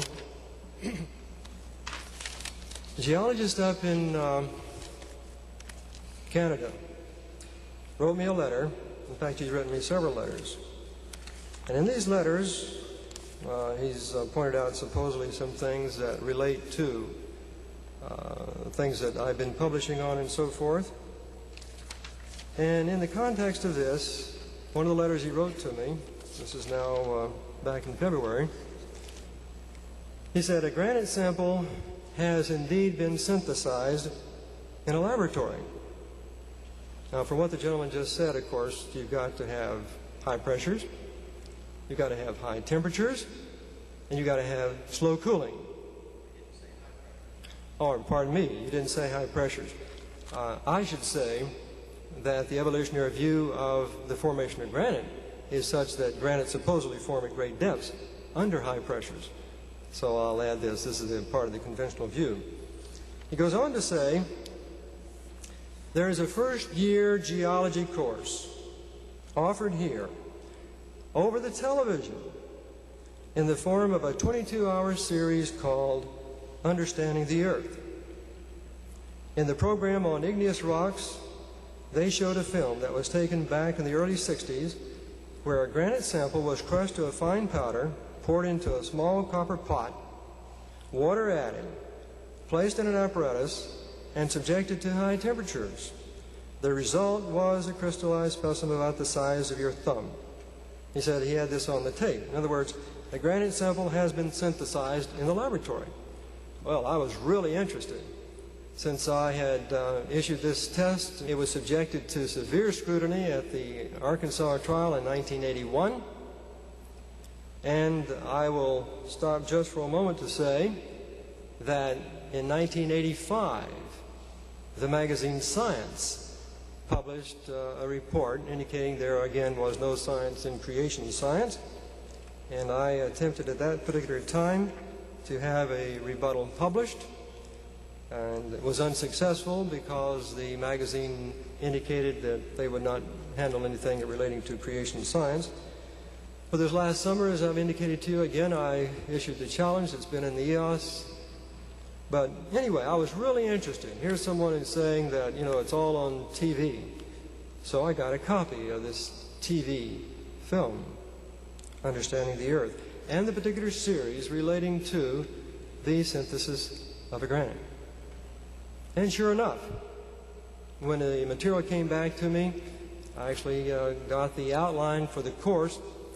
I noticed, though, that in looking at the TV video and looking at the outline of the course, it didn't really say that a granite per se had been synthesized. It said, you know, this is suggestive of how granites supposedly synthesize. Anyway, what was shown on the tape was a powdered granite, and the powdered granite was crushed and put into a furnace, and put into, I should say, a gold or a platinum envelope, and it was taken up to 700 or 800 degrees centigrade, and then it was sufficient water and so forth, it was allowed to cool over a several-month period of time. Well, I wanted to actually find the samples that were in that experiment. It wasn't good enough for me just to say, well, you know, it looks like a granite. I didn't know. Maybe it was supposedly a granite. So I called the gentleman who had done the series now in the mid-1970s. And I asked him to begin to look very particularly at that segment. And I said, I want to know, first of all, did you do the experiment? He said, no, we didn't do the experiment. We took it from an old Encyclopedia Britannica film. And so I said, well, can you tell me more about it? He said, I'll go back and look. And he went back and looked, but he couldn't find any more additional information about it. He only had one name, and through that one name, I began to call around the country, various geologists, and I finally was led to someone else, and they led me to someone else, and they led me to someone else. And I finally found the gentleman who had actually done the experiment of supposed granite synthesis, and indeed he admitted that this is a part of, of an ongoing research program, and they were carrying on at that particular time.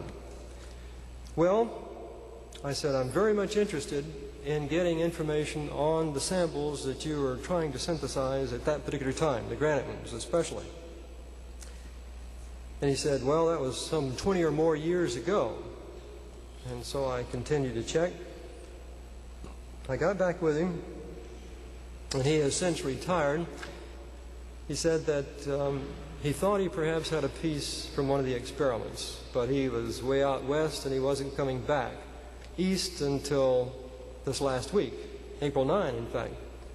And so I called all over the place trying to get other samples of people who had done these kinds of experiments and supposedly was going to show me this information on granite synthesis.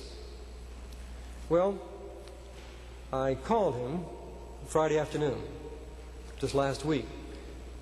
He was back at his home, and I said, I'm still looking for this sample that you had indicated was possibly still in existence. And indeed, he had returned home, and he had been looking for it for 4 days and was unable to find it. Well, I encouraged him to keep on looking and told him I would get back in touch with him. I guess he felt, in fact, he told me he thought, it had been left at some university someplace and he didn't have it. Saturday night, though, I received a telephone call. He had found this specimen that was a part of this granite synthesis experiment of 20 years ago. It was in another state, and all the stores, of course, are closed as far as delivery is concerned, Federal Express. But I paid to have it shipped Delta Dash from his city to mine. If you turn on the 35 millimeter projector again, you'll see a picture of it.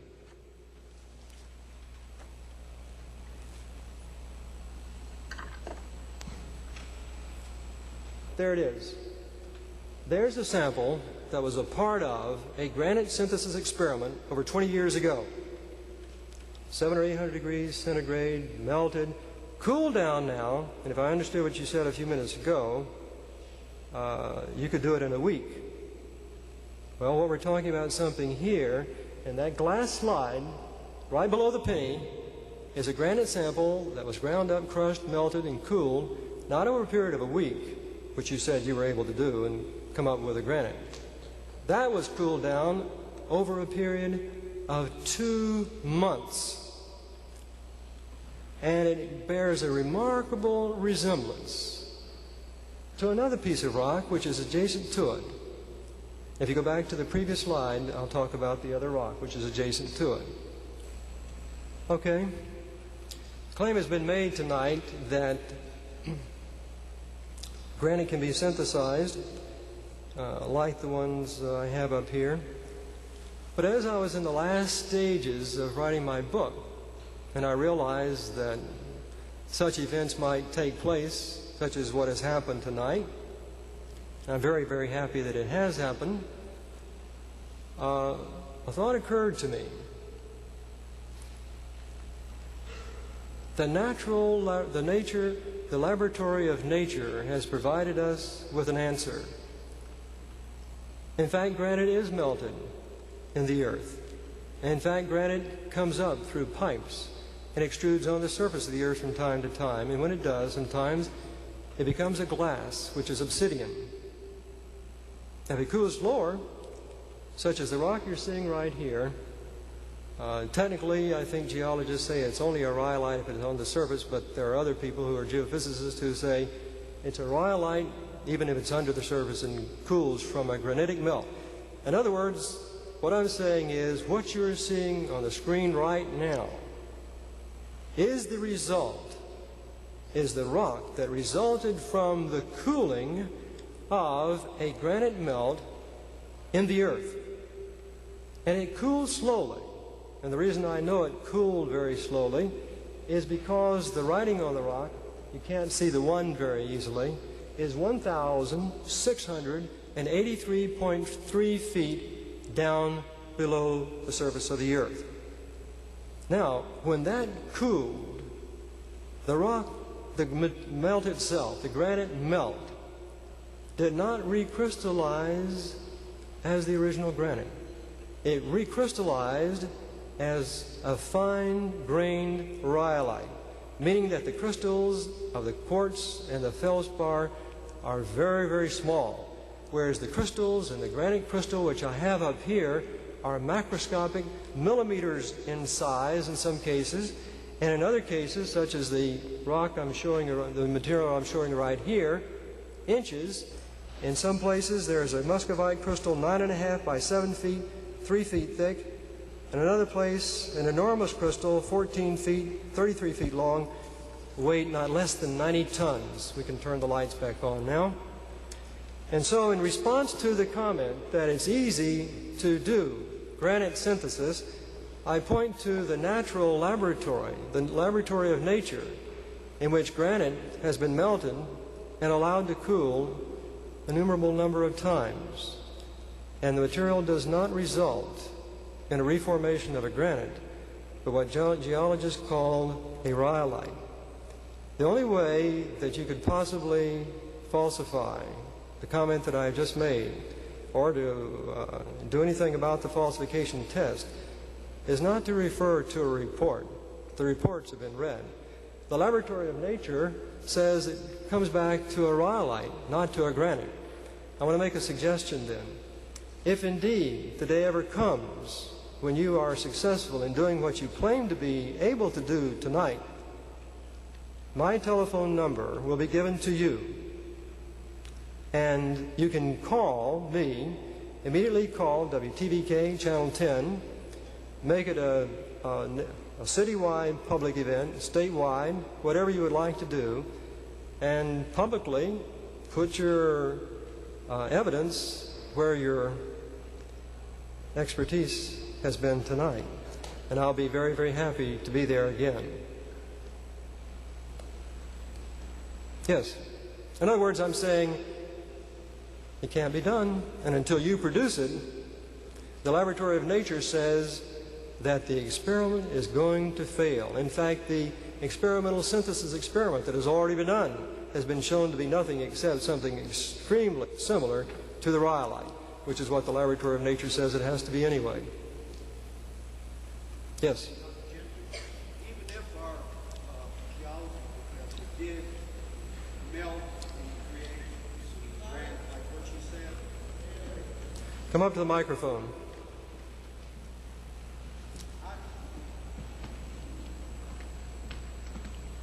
suppose that your professor here did create some granite, just like what you have in nature, and it took a week and a half, whatever. I thought the point is, would it have the polonium in it? Would it have the polonium halos? Isn't that the point? Well, of course it wouldn't have the polonium halos. I was trying to get everyone the benefit of the doubt. I was saying they can, if they could really synthesize a piece of granite, I was going to make it easy for them. Of course it wouldn't have any polonium halos in it. But you see, I've broken the problem down so it's so simple. I mean, people keep saying that the polonium halos are only the result of natural radioactivity. And so I said, if that's true, I'll even let you take a piece of granite today. If you really think that the polonium halos are only a natural phenomenon, take a piece of the biotite or a piece of the phlogopite, something similar to this. If you heat it up, you'll destroy all the halos. Then take that piece of sample into the laboratory and produce some more polonium halos in it. And I'll say even that is a falsification of what I'm saying about the halos being created. You're absolutely right. A piece of granite formed in that way, even if it were done, would not have the polonium halos. But I'm breaking the problem down to a point where I'm saying these are the created rocks. And I'm saying, you know, if you could do something like that, synthesize it, then go put in a halo in it even after it was synthesized, then I would say you doubly falsify what I'm saying with respect to creation. But I'm not going to back down tonight and say, you know, what if this and so. What I'm saying is the laboratory of nature has shown it's not going to happen. I've investigated the granite synthesis experiment that has taken place. A geologist wrote to me and said, and I will quote, in fact, he sent the letter to Dr. Press just the other day.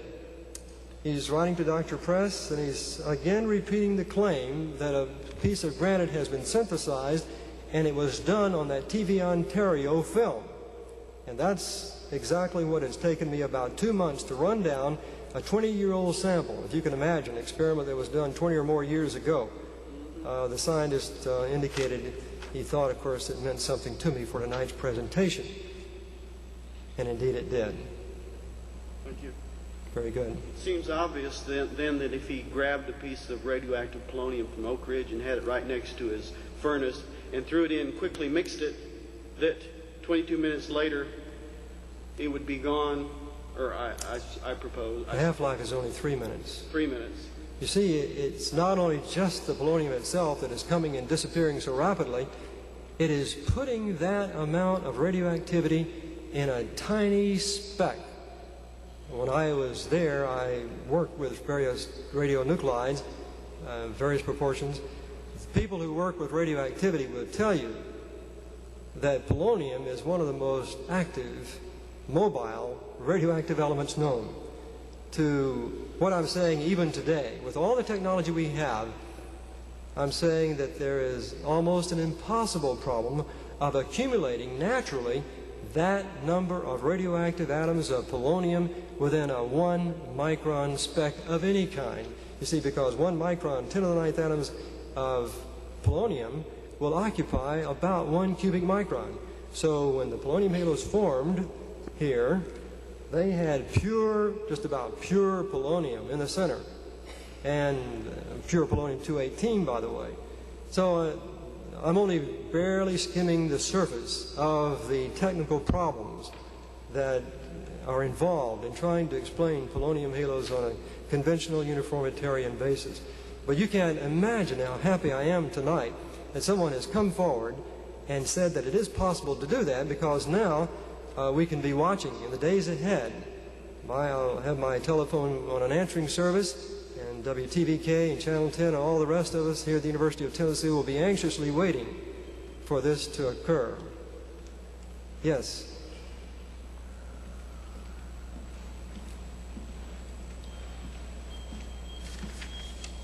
Well, I'd like to see if I've got this straight now. You take a piece of granite that's already been formed, you heat it up, you destroy the halos, correct? Okay, now, I've got 3 minutes to form large grains and have polonium halos trapped in it. Is that correct? Well, or approximately? No. The conventional view is that the granite had to form slowly. And so therefore, as the professor was saying a few minutes ago, he was saying it would take him about a week to do it. But you see, what I'm saying is that he's not going to do it in a week. He's not going to do it in a month or a year. He's not going to ever do it. I'm saying that the way this rock was created is impossible to duplicate. I'm saying that the implications of what we find in this rock are such to show that it was created very rapidly, it was created in such a way that it can't be reproduced. And not only just the granite itself, I'm saying that you could take, I offer the same falsification test for this piece of biotite. Reproduce a piece of biotite, melt it, whatever you want to do, dissolve it, and grow another crystal of biotite like this. And again, I'd say that my view of creation, this evidence for creation, this being a primordial rock, I'll take that as a falsification. So it's just not the granite itself. I've given people a leeway of dealing with just a pure crystal of a mineral. So there's a little difference there. They would not agree that on their basis that the rock ever had to cool very rapidly. In fact, they would be saying that the larger the crystal, the longer it would take to form. And this is why I took pains to read from this paper in the American Mineralogist that there are some crystals in nature today which weigh like this, or very similar to this, a phlogopite, which weigh as much as 40 tons. That is a single mineral formed, of a specific chemical composition, and in the general way of looking at it, it is a mineral that supposedly formed over, the bigger the crystal, the longer it took to form. So something that, if this took a week or supposedly like this to cool down, something that was 40 tons, I'll let somebody else estimate how many millions of years supposedly that took. But go ahead. But all those halos would have escaped over 3 minutes then. Well, after about several minutes, the polonium is gone. So unless you do it, it's true. If I wanted to be very rigorous about it, if I wasn't, well, I'll simply say this. If I wanted to be very rigorous and say reproduce what you have in here now, what's in here now, I'd say take this piece of granite in the laboratory, heat it up, melt it, let it begin to cool, and not only when you need to get something like this when you finish, but it should also have polonium halos in it. That's the real test right there. Well, I wanted to try to make it easy on people. So that means if I had the knowledge to do this in the facilities, I'd have to do all this in 3 minutes, have the same grains, and have the halos trapped in it. Well, if you really wanted to reproduce what is a part of the primordial genesis rocks of the planet, yes, you would have to reproduce the granite, and you'd have to reproduce the polonium halos in the granite. That's true. Absolutely. That I would like to see. I would too. I see we need the moderators up here because I see there are questioners in the back. Would you want to stand up and let one of you stand up and invite the individuals to come forward?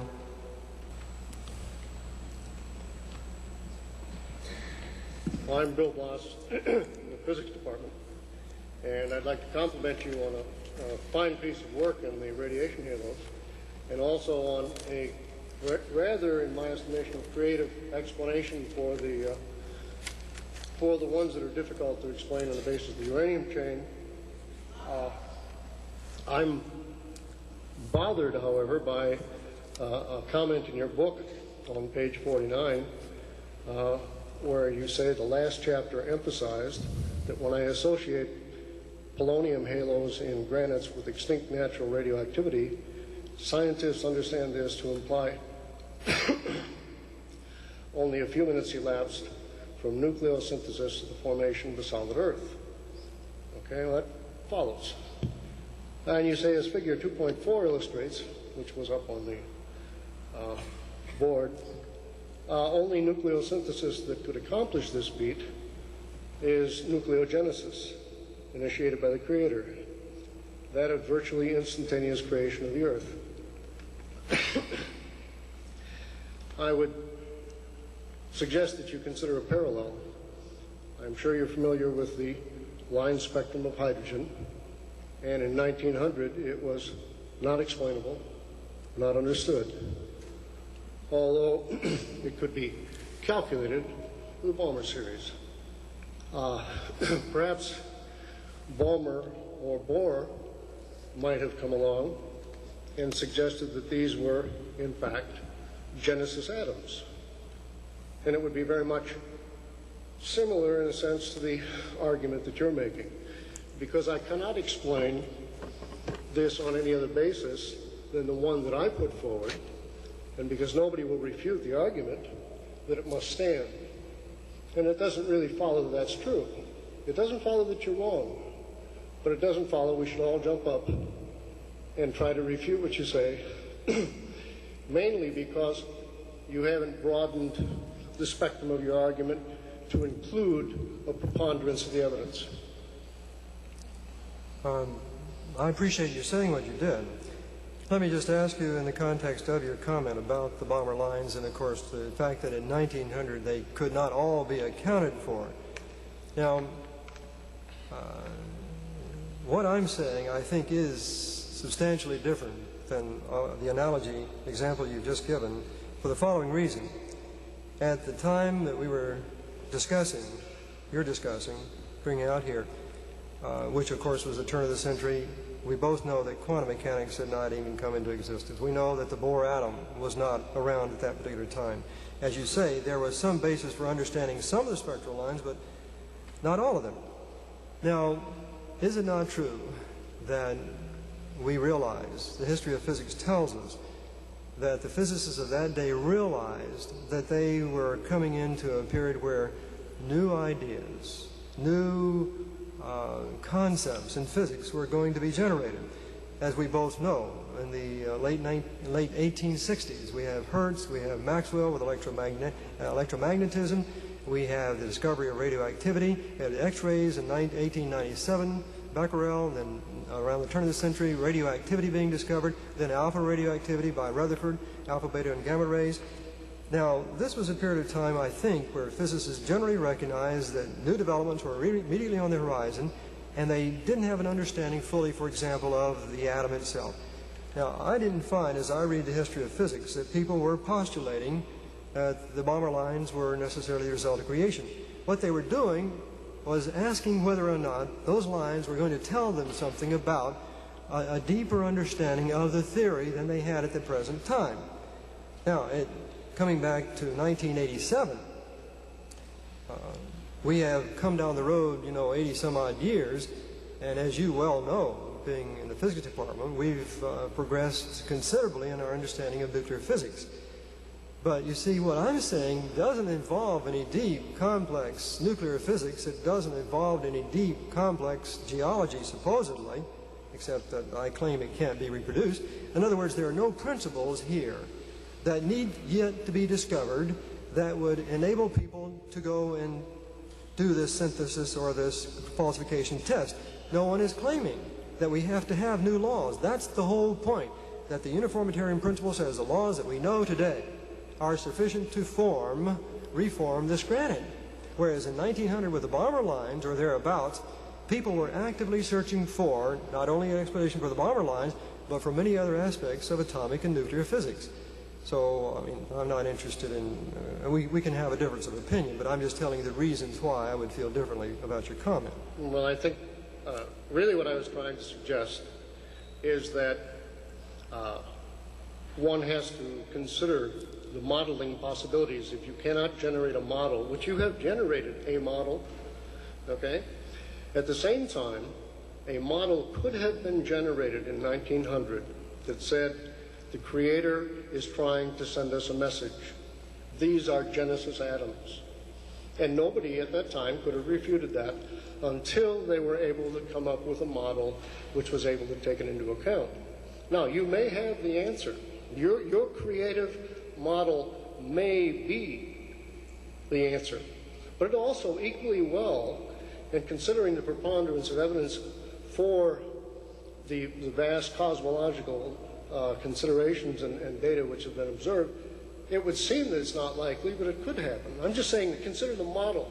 You say the only answer is, and I think that that is terribly presumptuous on your part. Okay, is it...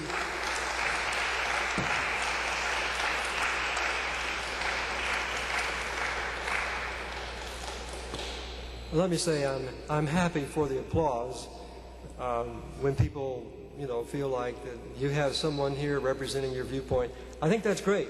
That's what we're here for. That's what America is all about. Now you need to let me respond. Your first name was Bill, is that right? Is that correct? I have to put my glasses on. I can't tell whether you're nodding. Was that correct? Bill. Would you mind if I call you Bill? Okay. Bill, just let me, without going into this thing too much further, I do want to say this. In the comment you just made, and the difference that I still see in what you're saying and how you're proposing an analogy here is this. Back in 1900, you see, if people were to ascribe a created explanation to the Balmer lines, it would not be possible for them to say, well, these are Genesis atoms, and isolate these atoms from anything else. Because every hydrogen atom that came into the laboratory and was put into the spectrometer would show those lines.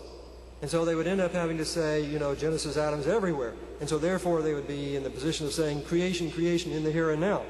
Well, see, I'm not saying that. I'm saying that there was something very specific that happened in the past. I'm saying that the Bible talks about a 6-day creation, something being called into existence, and I'm saying they're the crystalline basement rocks of the planet. I'm saying that there are sedimentary rocks on top of those, and these relate to the flood. And I'm saying not that there's anything wrong with the present-day science of physics, chemistry, geology, as far as the mineralogy or petrology is concerned. I'm simply saying it's an interpretive framework in looking at the data. And I'm saying that this interpretive framework can be ascertained or judged on the basis of present-day experimentation. And I know it's difficult in a situation like this where people have reputations at stake, and this is a university, and people have courses in progress, and they're teaching students, about various things for me to come and to challenge the status quo. I don't mean to hurt anyone's feelings. Nevertheless, in a free America, we have this opportunity to have the dialogue, and this is what we're having tonight. And let me say how much I appreciate your comments. Now, one other thing, you indicated, of course, you thought it was presumptuous. If that's all people are going to say about me as a result of what I'm saying, I'm home free. Bill, that was one of the kinder remarks.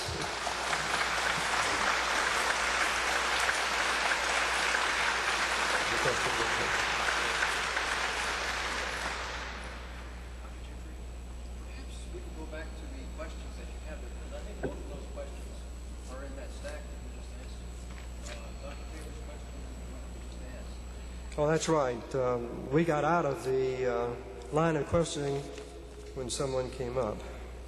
If creation is possible, why not prove your case by creation of a like sample? This seems more likely. Well, I'm glad that question. I'm glad to hear applause because I'm glad that question was asked. The fact of the matter is, you see, the whole point of my comments and talk tonight is that creation is something I can't do. Creation is something that belongs in the province of the Creator. The reason I'm saying this can't be duplicated is because I'm saying that natural laws cannot account for the occurrence of a piece of rock like this, or a rock like this, or the piece of the biotite. So I never claim. I say it's impossible to go back and try to form or, quote, create anything like this in the here and now. So this seems to be a misunderstanding of what I was saying. It says, what exactly are the halos composition?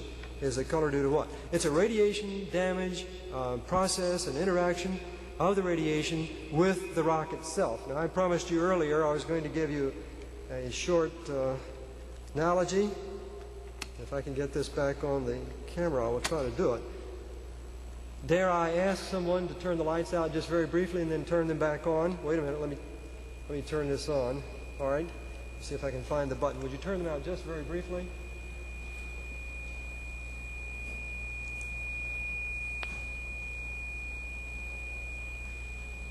More out. No, these up here on up.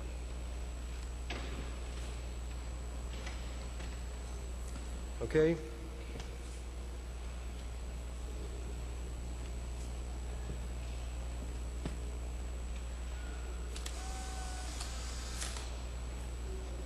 Thank you. You can turn it back on now.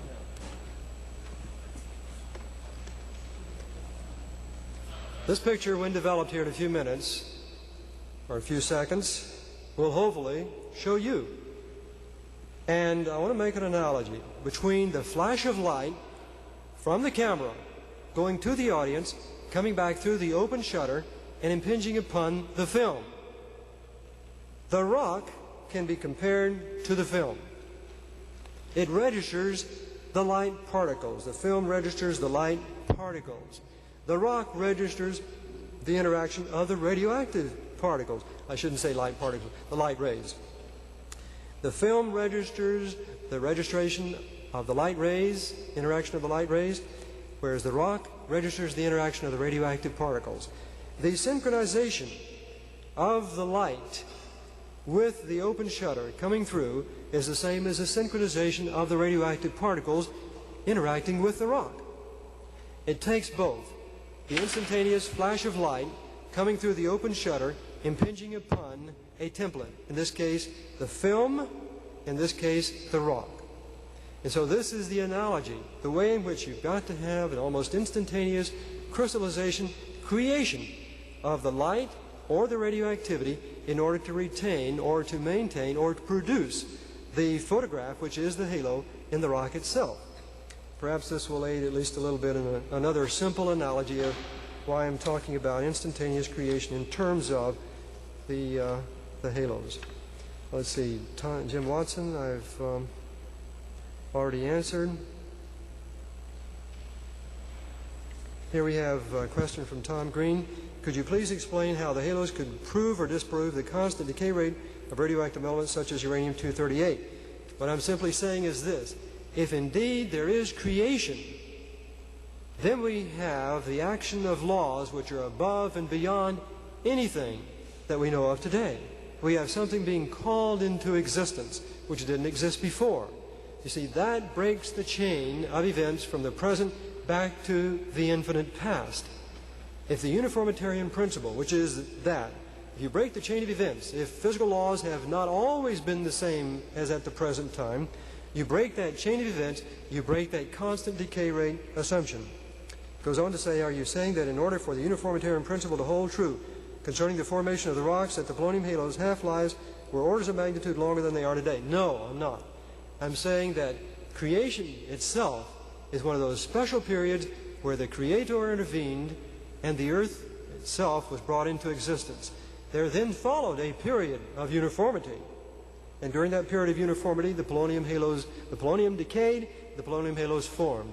There was another long period of uniformity, and as you read the book, if you're interested, you'll find that I postulate another period of uniformity and have the evidence given there in the book that the other uniformity, at least one other disuniformity, non-uniformity, was the flood. And so there are at least two separate periods of non-uniformity which break this uniformitarian chain. I've already answered that question. I think the rest of these, as far as I can tell, I have answered. And now I would like to turn my attention then to the last part of my talk tonight. Remember I said I had... pardon, surely there's another one here.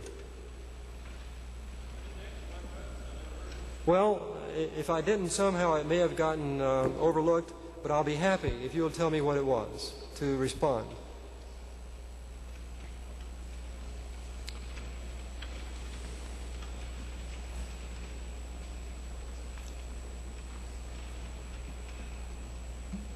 Instead of having creation science taught at UT, which is the point of this debate, why not insist that scientists, teachers follow their own rules, the scientific method, when discussing evidence for and against evolution or the young Earth versus old Earth? Shouldn't there be the same result as that from teaching creation science? Pardon me, would you mind repeating that? I'm afraid I got most of it, but I want to make sure I understand before I respond. And your name again? Dr. Roland Bagby, Department of Zoology, and also a Christian. All right. All right. The question I'm repeating is, I'll read it again. Why not insist that scientists, teachers follow their own rules, that is the scientific method, when discussing evidence for and against evolution, young Earth versus old Earth? Wouldn't there be the same result as that from teaching creation science? Well, let me say this. The first time you spoke, you prefaced that remark with another statement. Yeah. Instead of having creation science taught at UT, why not insist, etc.? Okay. Well, first of all, I want to make it very clear tonight that I'm not in the process of insisting that creation science be taught anytime, anywhere, at any place. What I'm here tonight for is the exposition of evidence. My position is very simply that if there is valid scientific evidence for creation, why should it be suppressed? If indeed there is valid scientific evidence, then why should it be suppressed? I'm not in the position of trying to determine for anyone whether they should or should not teach it. My personal quest in this whole issue is a quest for truth. I'm here tonight to present this material. If someone, as has been indicated here tonight, really has something valid to put forth that would contradict or falsify what I've said, this is the greatest thing that can happen. Because the last thing in the world I want to do is to go down a road where I'm believing something that is wrong. Go ahead.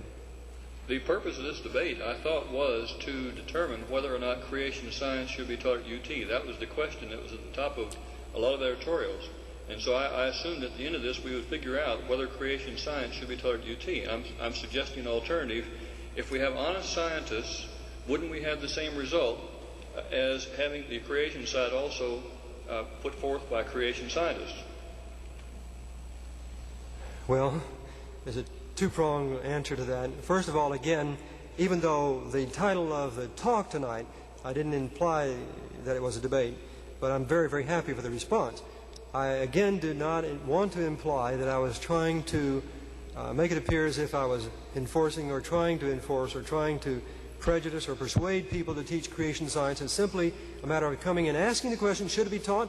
The answer, I think, lies in whether there is evidence for creation to teach. If there is valid scientific evidence, then, as far as I can tell, the academic freedom that exists in colleges and universities should open the door for it to be done. Now, the other question, the statements you've made, of course, you put me on the spot in the sense that you've essentially said, if people are honest, wouldn't such and such happen? I like to feel that everyone is honest, and I'm not here tonight to imply that anyone is dishonest. I'm here tonight to present information and to obtain rebuttals, to entertain questions and responses, and this is what we've had, but I, in no case, I'll have to bow away and shy away from the point of judging someone and what they're doing. But I appreciate your questions. I do appreciate that. You may surely go right ahead. Come up front.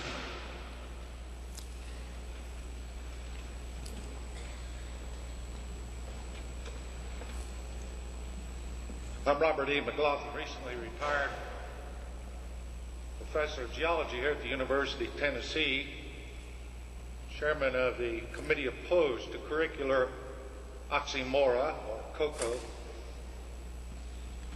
I was drawn to this topic tonight under the title, Should Creation Science be Taught at UT? The papers are full of this topic. TV is here. It's a media event. And yet the speaker has not really addressed this question at all, which attracted many of us in the audience, I'm sure, including myself. Is not the true title of this talk should creation science be taught at UT so that Robert B. Gentry might have a teaching position, which he apparently has had difficulty locating in his career.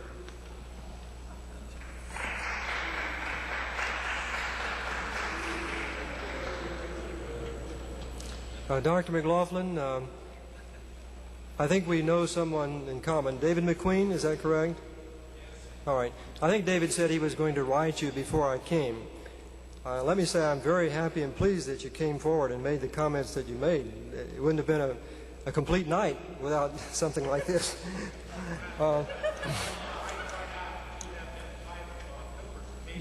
People can't hear you back there.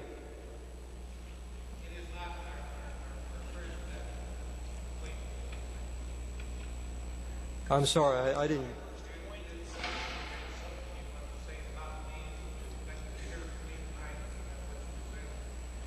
I'll tell you, I can't hear what you're saying. If you come back to the microphone, make it so much easier for everyone.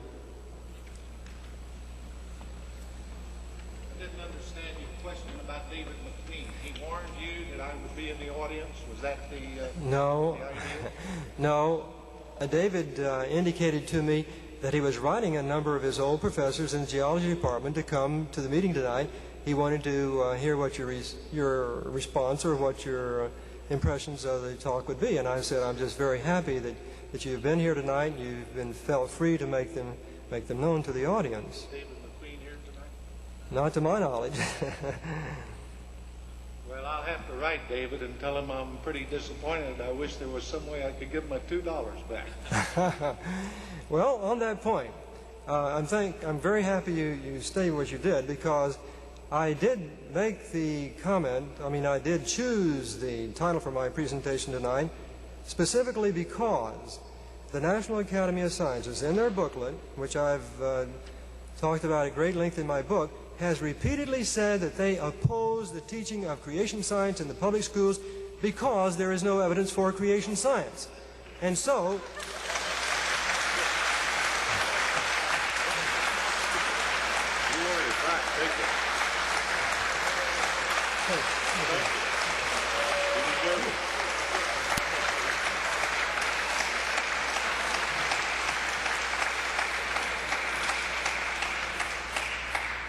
one wonders where the expenses for this presentation tonight have come from.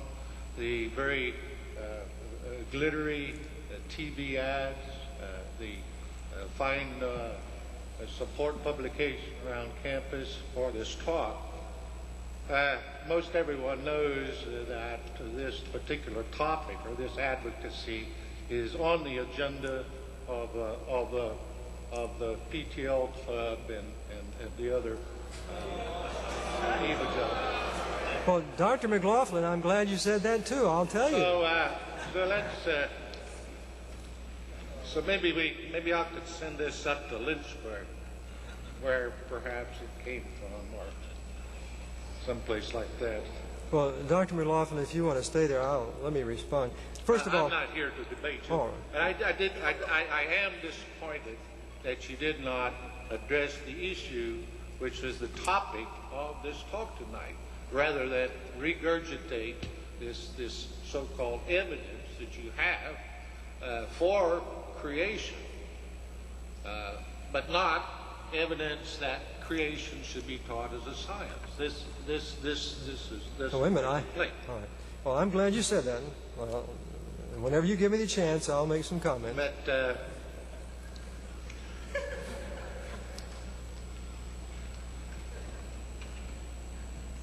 But just so you have some more money to support your further research, I'll make that donation to your, whatever it might be. Well, again, this could only happen in America. How great it is to be in a place where people can say anything and everything they want to say about you.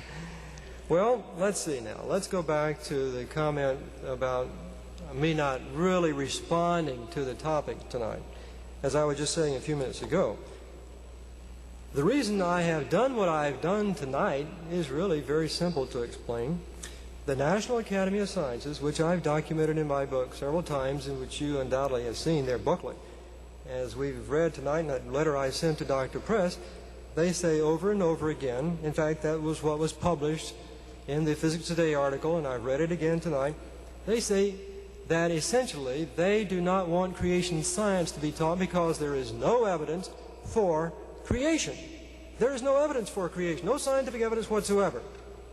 And so I thought tonight that with the University of Tennessee faculty, what value would it be for me to come to an esteemed, educated, sophisticated audience and to stand up here and say, well, really what I believe about teaching creation science at the University of Tennessee is thus and so. My opinion doesn't really make any difference unless I back it up with something that is scientific. Yes, I am taking a position. I'm saying very clearly tonight that the evidence for creation science does exist, and I'm saying is that it really hasn't been refuted in spite of what was said tonight, and I will maintain that position until the gentleman in the geology department comes forth and actually produces this piece of granite. I'll say it has not been falsified, that it is scientific evidence, and that it does falsify the theory of evolution, and that indeed this does need to be taught. Now, that needs to be made very plain.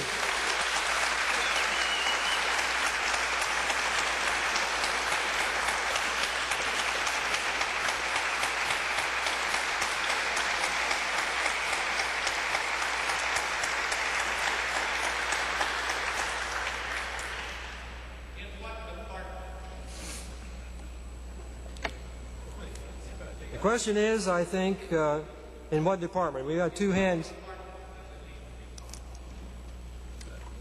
Well, of course, as I point out in my book, I never advocate someone to teach anything that violates their conscience. I think that's the bottom line. That's why I'm doing the work that I'm doing, is because I don't think I want to believe something, it isn't true, and I certainly wouldn't want anyone else to say anything or teach anything that wasn't true, or they didn't believe was true. So, you know, after it's all over tonight, a lot of people aren't going to believe what I've said, irrespective of the evidence, irrespective of the fact that it has falsified. The laboratory of nature shows it hasn't. People are going to leave tonight, and they're going to believe what they believed before they came in. But I still say that with the academic freedom we have here in America, if indeed there were people, and I don't know that there are any people, but I'm saying if there were people who believed the evidence and saw its scientific value, the fact that indeed evolution is based on an erroneous uniformitarian principle, I'm saying why not teach the scientific evidence? That's what I'm saying. And I believe that if indeed there was an individual here, and indeed if it could be allowed by the administration or the students, or, you know, if someone wouldn't be run out of town because of it, I'm saying yes. Why not? If it's true, why not teach it? That's the basic premise that I'm operating on tonight. This is why I've gone through great lengths tonight to present not my personal opinion per se, but the scientific evidence which I've been publishing in the open scientific literature. Now, I'd like to also comment on another statement you made, that I'm here tonight in hopes of trying to conjure up or drum up a teaching position. Let me assure you, I don't think there's any chance in 1,000 years that after I've said the things that I've said here at the University of Tennessee, that the administration would even remotely consider the possibility, as you have well said. And I see there are people you know who do not want it. It's very clear of that. Well, let me assure you that, and the comment, of course, you made was that something I supposedly need. Well, the fact of the matter is I don't need it. And that bears on the other comment that you made. And for those of you who are in the audience, you might reflect on why would Dr. McLaughlin tonight associate me and this program and the funds for the program, why would he begin to associate me with the PTL Club? Is it possible? Is it possible? Kirk, would you come up, please? Is it possible that after the evidence has been presented and has not been refuted, and I say it will not be falsified, and I'll say the geology professor tonight who made such a dramatic claim will not be calling me in a week or 2 weeks or a month or a year. He will never call because he'll never be successful, because the granite synthesis experiment has already been done, because the granite synthesis experiment in nature has already been done. It's shown to be rhyolite, not granite. But Kirk is the president of the Society for Creation Science. And rather than my telling you where the money came from, I think I'll let Kirk tell you where the money came from. And before he does that, I want to remind you that when I started out 4 years ago, I invested every penny I had to begin my research. I borrowed money, and over the years that has continued. And Kirk, I'd like for you to tell the audience where the money came from for our program tonight.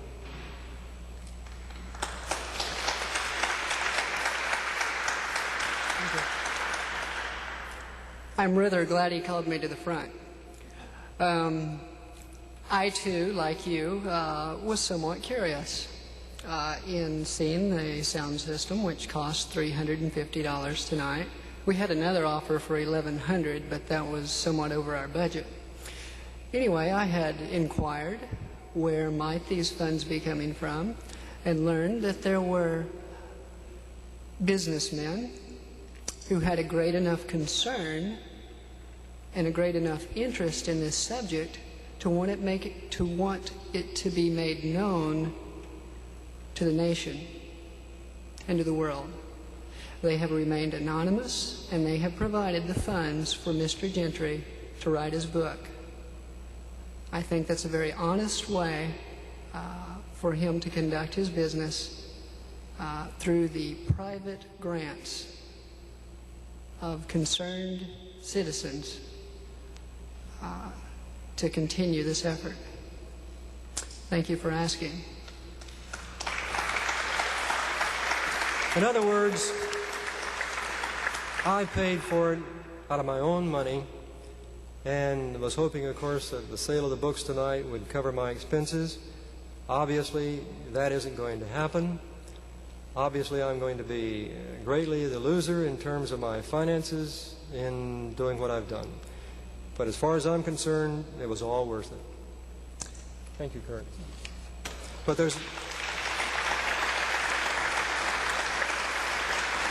I'd like to say this as well. There was no one connected with that organization that was just mentioned. In fact, I have nothing to do with the organization that was mentioned here tonight. There's someone back there. Would you like to moderate the question or come forward?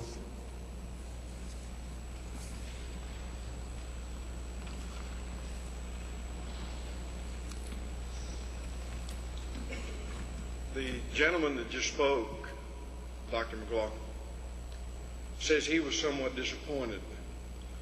But he's not near as disappointed as most of us are, and that he is here, and instead of refuting the evidence you presented, decides instead to attack the man. That is it seems, over the past several years, has been the method that those who deny creation scientists have taken.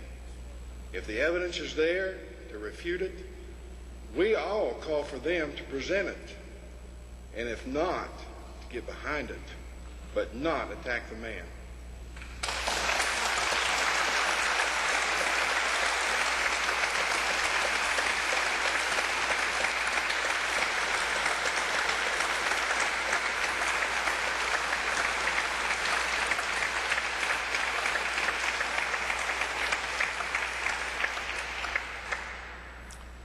Well, what can I say, except, of course, I appreciate the comments. However, I don't want anyone to feel that you hurt my feelings. I've gone into this, and over the years, I want to assure you the remarks that have been made tonight are quite kind compared to some of the things that have been said over the years. There are many, many other things that I could say, but it's getting late, and I've got to stop. I did receive a response from the National Academy of Sciences, and we want to show that letter right now, and then we're going to close. All right. Dr. Press, this time, was gracious enough to send me a reply, and I appreciate that. As you can see, he says, I am responding to your letter of March 24, 1987. The booklet, Science and Creationism, A View from the National Academy of Sciences, provides in detail an answer to the main point of your letter, the reasons why this institution, meaning the Academy, maintains that creationism should not be taught in the schools. You see, what he's doing is reiterating the main point of the booklet. The main point of the booklet is simply that there is no evidence for creation science, and that's why I geared the presentation tonight on a scientific level. Your work on radio halos is a matter of record in journals and can be debated by scientists. That is the way science works. I cannot agree with your contention that one small piece of data invalidates the vast body of evidence from geology, astronomy, biology, radio dating, the fossil record, genetics, and other fields that, taken together, irrefutably show the age of the Earth is about 4.5 billion years, and that life on the Earth had its beginnings billions of years ago. Now, I want to stop right there and respond. First of all, as I've indicated before, creation science is not going to change anything with respect to the here and now. Physics, laboratory chemistry, laboratory biology, there is no difference. As a scientist today who believes in creation in the past, certainly physical laws today are operating on a constant basis. The question, though, is whether the interpretation of the data is correct. And as individuals sometimes do, Dr. Press has taken the science of the present, which is valid, and has lumped that with the science of the past, or what is presumed to know about the past, when he, of course, talks about geology, and, of course, assuming that he must mean historical geology or the interpretation of geology, and thereby equating the historical interpretive aspect of geology with the so-called, for example, mineral identification and the physical aspects of geology which can be validated in the here and now. In other words, what he's done is to lump some things which are absolutely correct in terms of the here and now, present-day science, and then lump that with the interpretive framework and say that all this shows that the Earth is 4.5 billion years old and life had its beginnings billions of years ago. Notice this, and I'll read the last statement, then we'll go back. Notice this. Dr. Press does not even mention the falsification test. Doesn't even mention it. This is what it's all about. People have said creation science is not science because there's no way to falsify. There is a way to falsify. And there's also a way to tell whether the evolutionary principle is valid or not. And as of this night, the evidence is that the evolutionary fundamental premise of the evolutionary theory is wrong, that evolutionary theory is falsified. Here's the last statement. There's a quote from Albert Einstein inscribed on his statue on the ground of the Academy building as follows. The right to search for truth implies also a duty. One must not conceal any part of what one has recognized to be true. Well, from the very inception of my work, I presented everything that I have found to the scientific community in an attempt to get a response.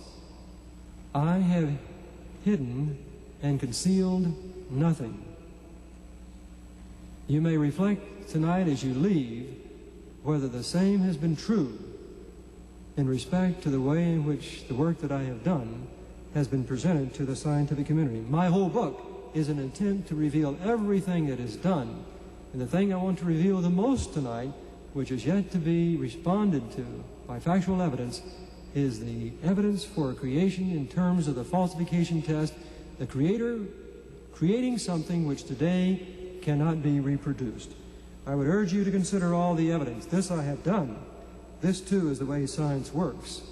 I would suggest tonight, in considering all the evidence, it is the burden of the other side to consider the falsification test and the evidence of the halos, which have yet to achieve an explanation within conventional science. Thank you, and good night.